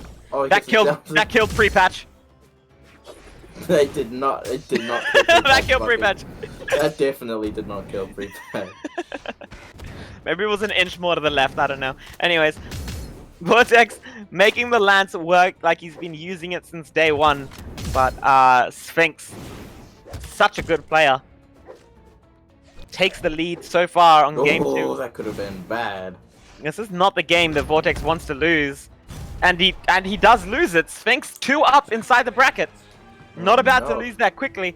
Vortex, maybe time to bring out something you know how to play. His Okay, lance axe. I have a conspiracy.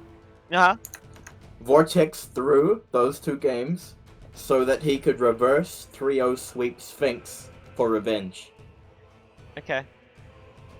Let's go. I buy it. Yeah, I buy it. I'm with it. it's happening. In fact, I'm so certain that I'm announcing it. Vortex is planning to reverse 3-stock Sphinx in the final 3 matches that he is hoping to play. Obviously, if he does lose a single game, that will be it for his tournament. A significant run, but it does feel like such a shame to lose this close to the finish line. A little bit more effort. And Vortex can cross it and leave Sphinx behind.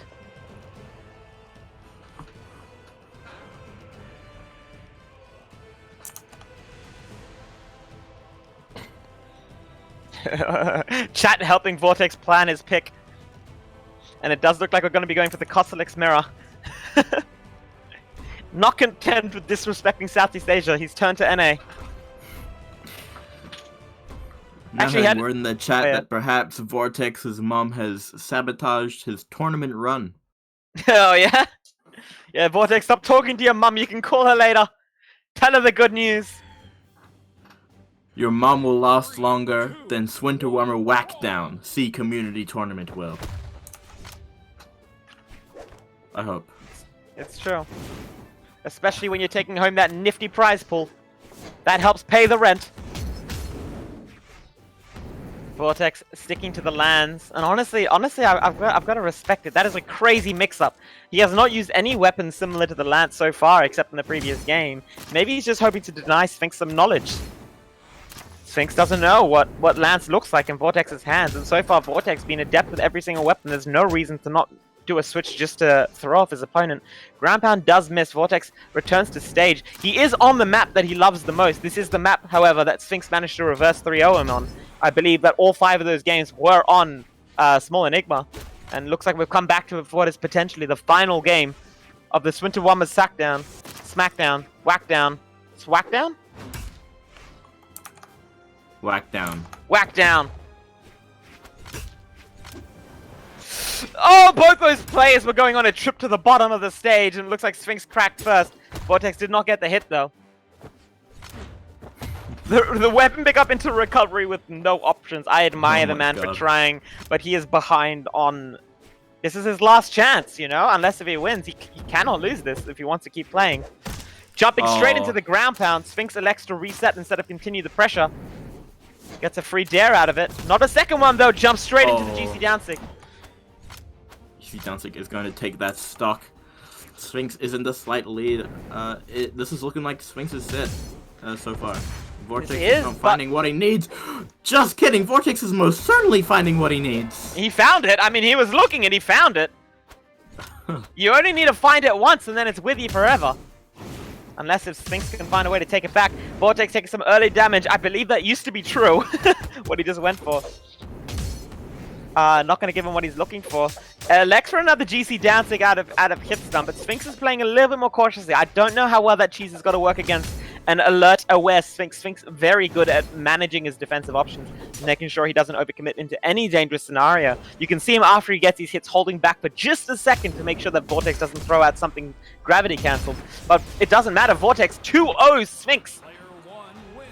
Vortex perhaps taking a slight nap in the middle of Grand Finals, but then letting Sphinx know, I am most definitely awake now. Yeah, do you reckon he honestly just turned the screen off and just randomly pressed the WASD buttons? Maybe. Maybe. Either way, he Natural definitely has talent. the monitor on now. And Sphinx needs to deal with that. Sphinx, come on, bro. You're one game away. Don't let it happen to you as you have done it in the past. Don't let Lichko be correct. Don't let Lichko be correct. I think Vortex, honestly, I think Vortex looking as confident as Macho Man does always. Because even though he's behind, I don't think it's bothering him. Not at all. He just First seems blood going to unscathed. Vortex. And both weapons. I kind of get Baka vibes from Vortex. Yeah, I'm feeling that too. He's just out here having a good time. He can play anything. He knows he can play anything. He knows that he's always going to be this good. What's the need to prove it? He can just have a little bit of fun.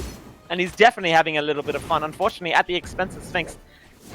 No disrespect to Sphinx, he is definitely in the lead, and Vortex, as much fun as he's having, is going to need to pay close attention if he's going to try to close out these next two games. Sphinx, of course, only needing to take one. You can see there his inexperience on this weapon as he goes for the string that isn't a true combo anymore. And once again, we're seeing Vortex overextend vertically, and Sphinx get free recoveries. Thankfully, not killing Vortex this time, but not very far off. That is a very significant read that Sphinx has managed to pick up on. Vortex electing to go for the lance. Instead, there's sidestick almost connecting Sphinx. Glad he didn't spot dodge over there. The N-stick barely hits. I'm so surprised they had line of sight. But Wow. I'm pretty sure Sphinx dashed off there. whoa! N-light nair into dash recovery. Beautifully done from Vortex, showing that sometimes you don't need experience as long as you have a little bit of creative flair. And Sphinx loses stock number 1 of this game. Vortex gonna need to work very hard to maintain this lead and turn it into something a little bit more significant. Oh! Doesn't get hit by the weapon throw. Sphinx has been here before. We know how good he is with that sword. But Great Hall just giving Vortex the recovery options he needs with those extended platforms. The recovery will take it out. Sphinx barely taking any damage at all. I don't know if he ate a weapon throw. But that's about it. A very even game coming out here. Sphinx is a little scared to commit to anything on the edge guard. Vortex just sticking to his platforms, using them to his benefit, really. And Sphinx just tanking so much damage from this axe. Definitely is. But Sphinx, I feel like you can almost feel that control slowly slipping back. Microspacing that set, but not that one. Off stage, low HP, Oh my God. Vortex. What an option to go for over there. Sphinx wasting his dodge, but not getting punished for it. Regaining stage control. He's not that far behind. He just needs to collect some safe damage and then start looking for a kill option, and this game can still be his. Vortex being cautious as well. Gets the Seh. He knew that's all he needed. Sphinx. Don't let this happen. Let Great Hall be the last map you have to play on today. Because otherwise, Vortex is really going to be giving you a run for your money in game number 5. And we're going to have to cast another game. Looking forward to it. Lichko. Yeah, Lichko's only allowed to eat if he casts a minimum of 3 hours per week, so... Either way, Sphinx managing to collect the recovery. Not getting the kill. Sphinx is not too far behind. That dancing is going to do it. Very nice coming out from Sphinx.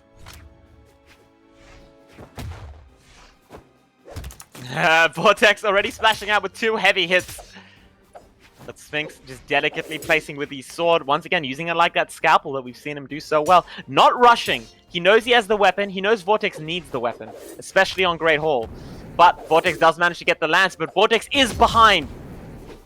Sphinx very close to winning the game, the set, and the entire championship. Wow, Sphinx has completely evened this up. Oh, he Drops the that, Seraph. but it doesn't Gets matter. some Collects the end light. Always have a plan for if you miss. Vortex guaranteeing he stays on the lands. He's in this for the long run. He doesn't want to lose it for any reason. Sphinx reading Vortex's high approaches. This is not the time, Vortex, to have your movement options be read to this degree. But that seems to be exactly what's happening. Vortex can't find a foothold.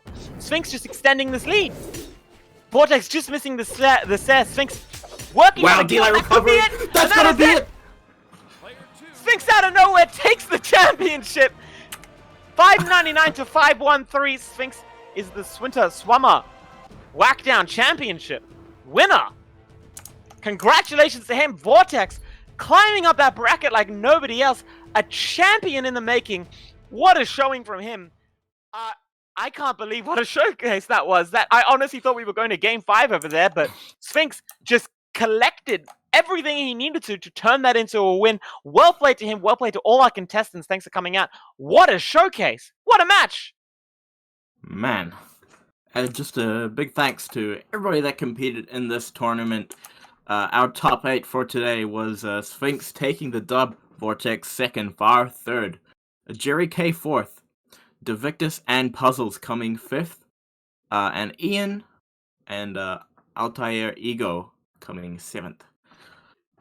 Great turnout for today. Very exciting to see some old faces that we have not seen in a while in Altair and Ian make it to top 8. I think a very, very good breakout performance from Puzzles as well.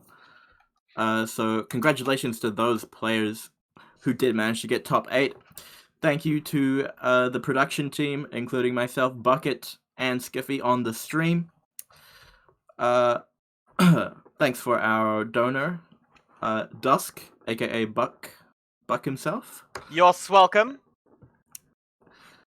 And we will have a new tournament in a few weeks, so tune in for that. It's been Lichko and Bucket.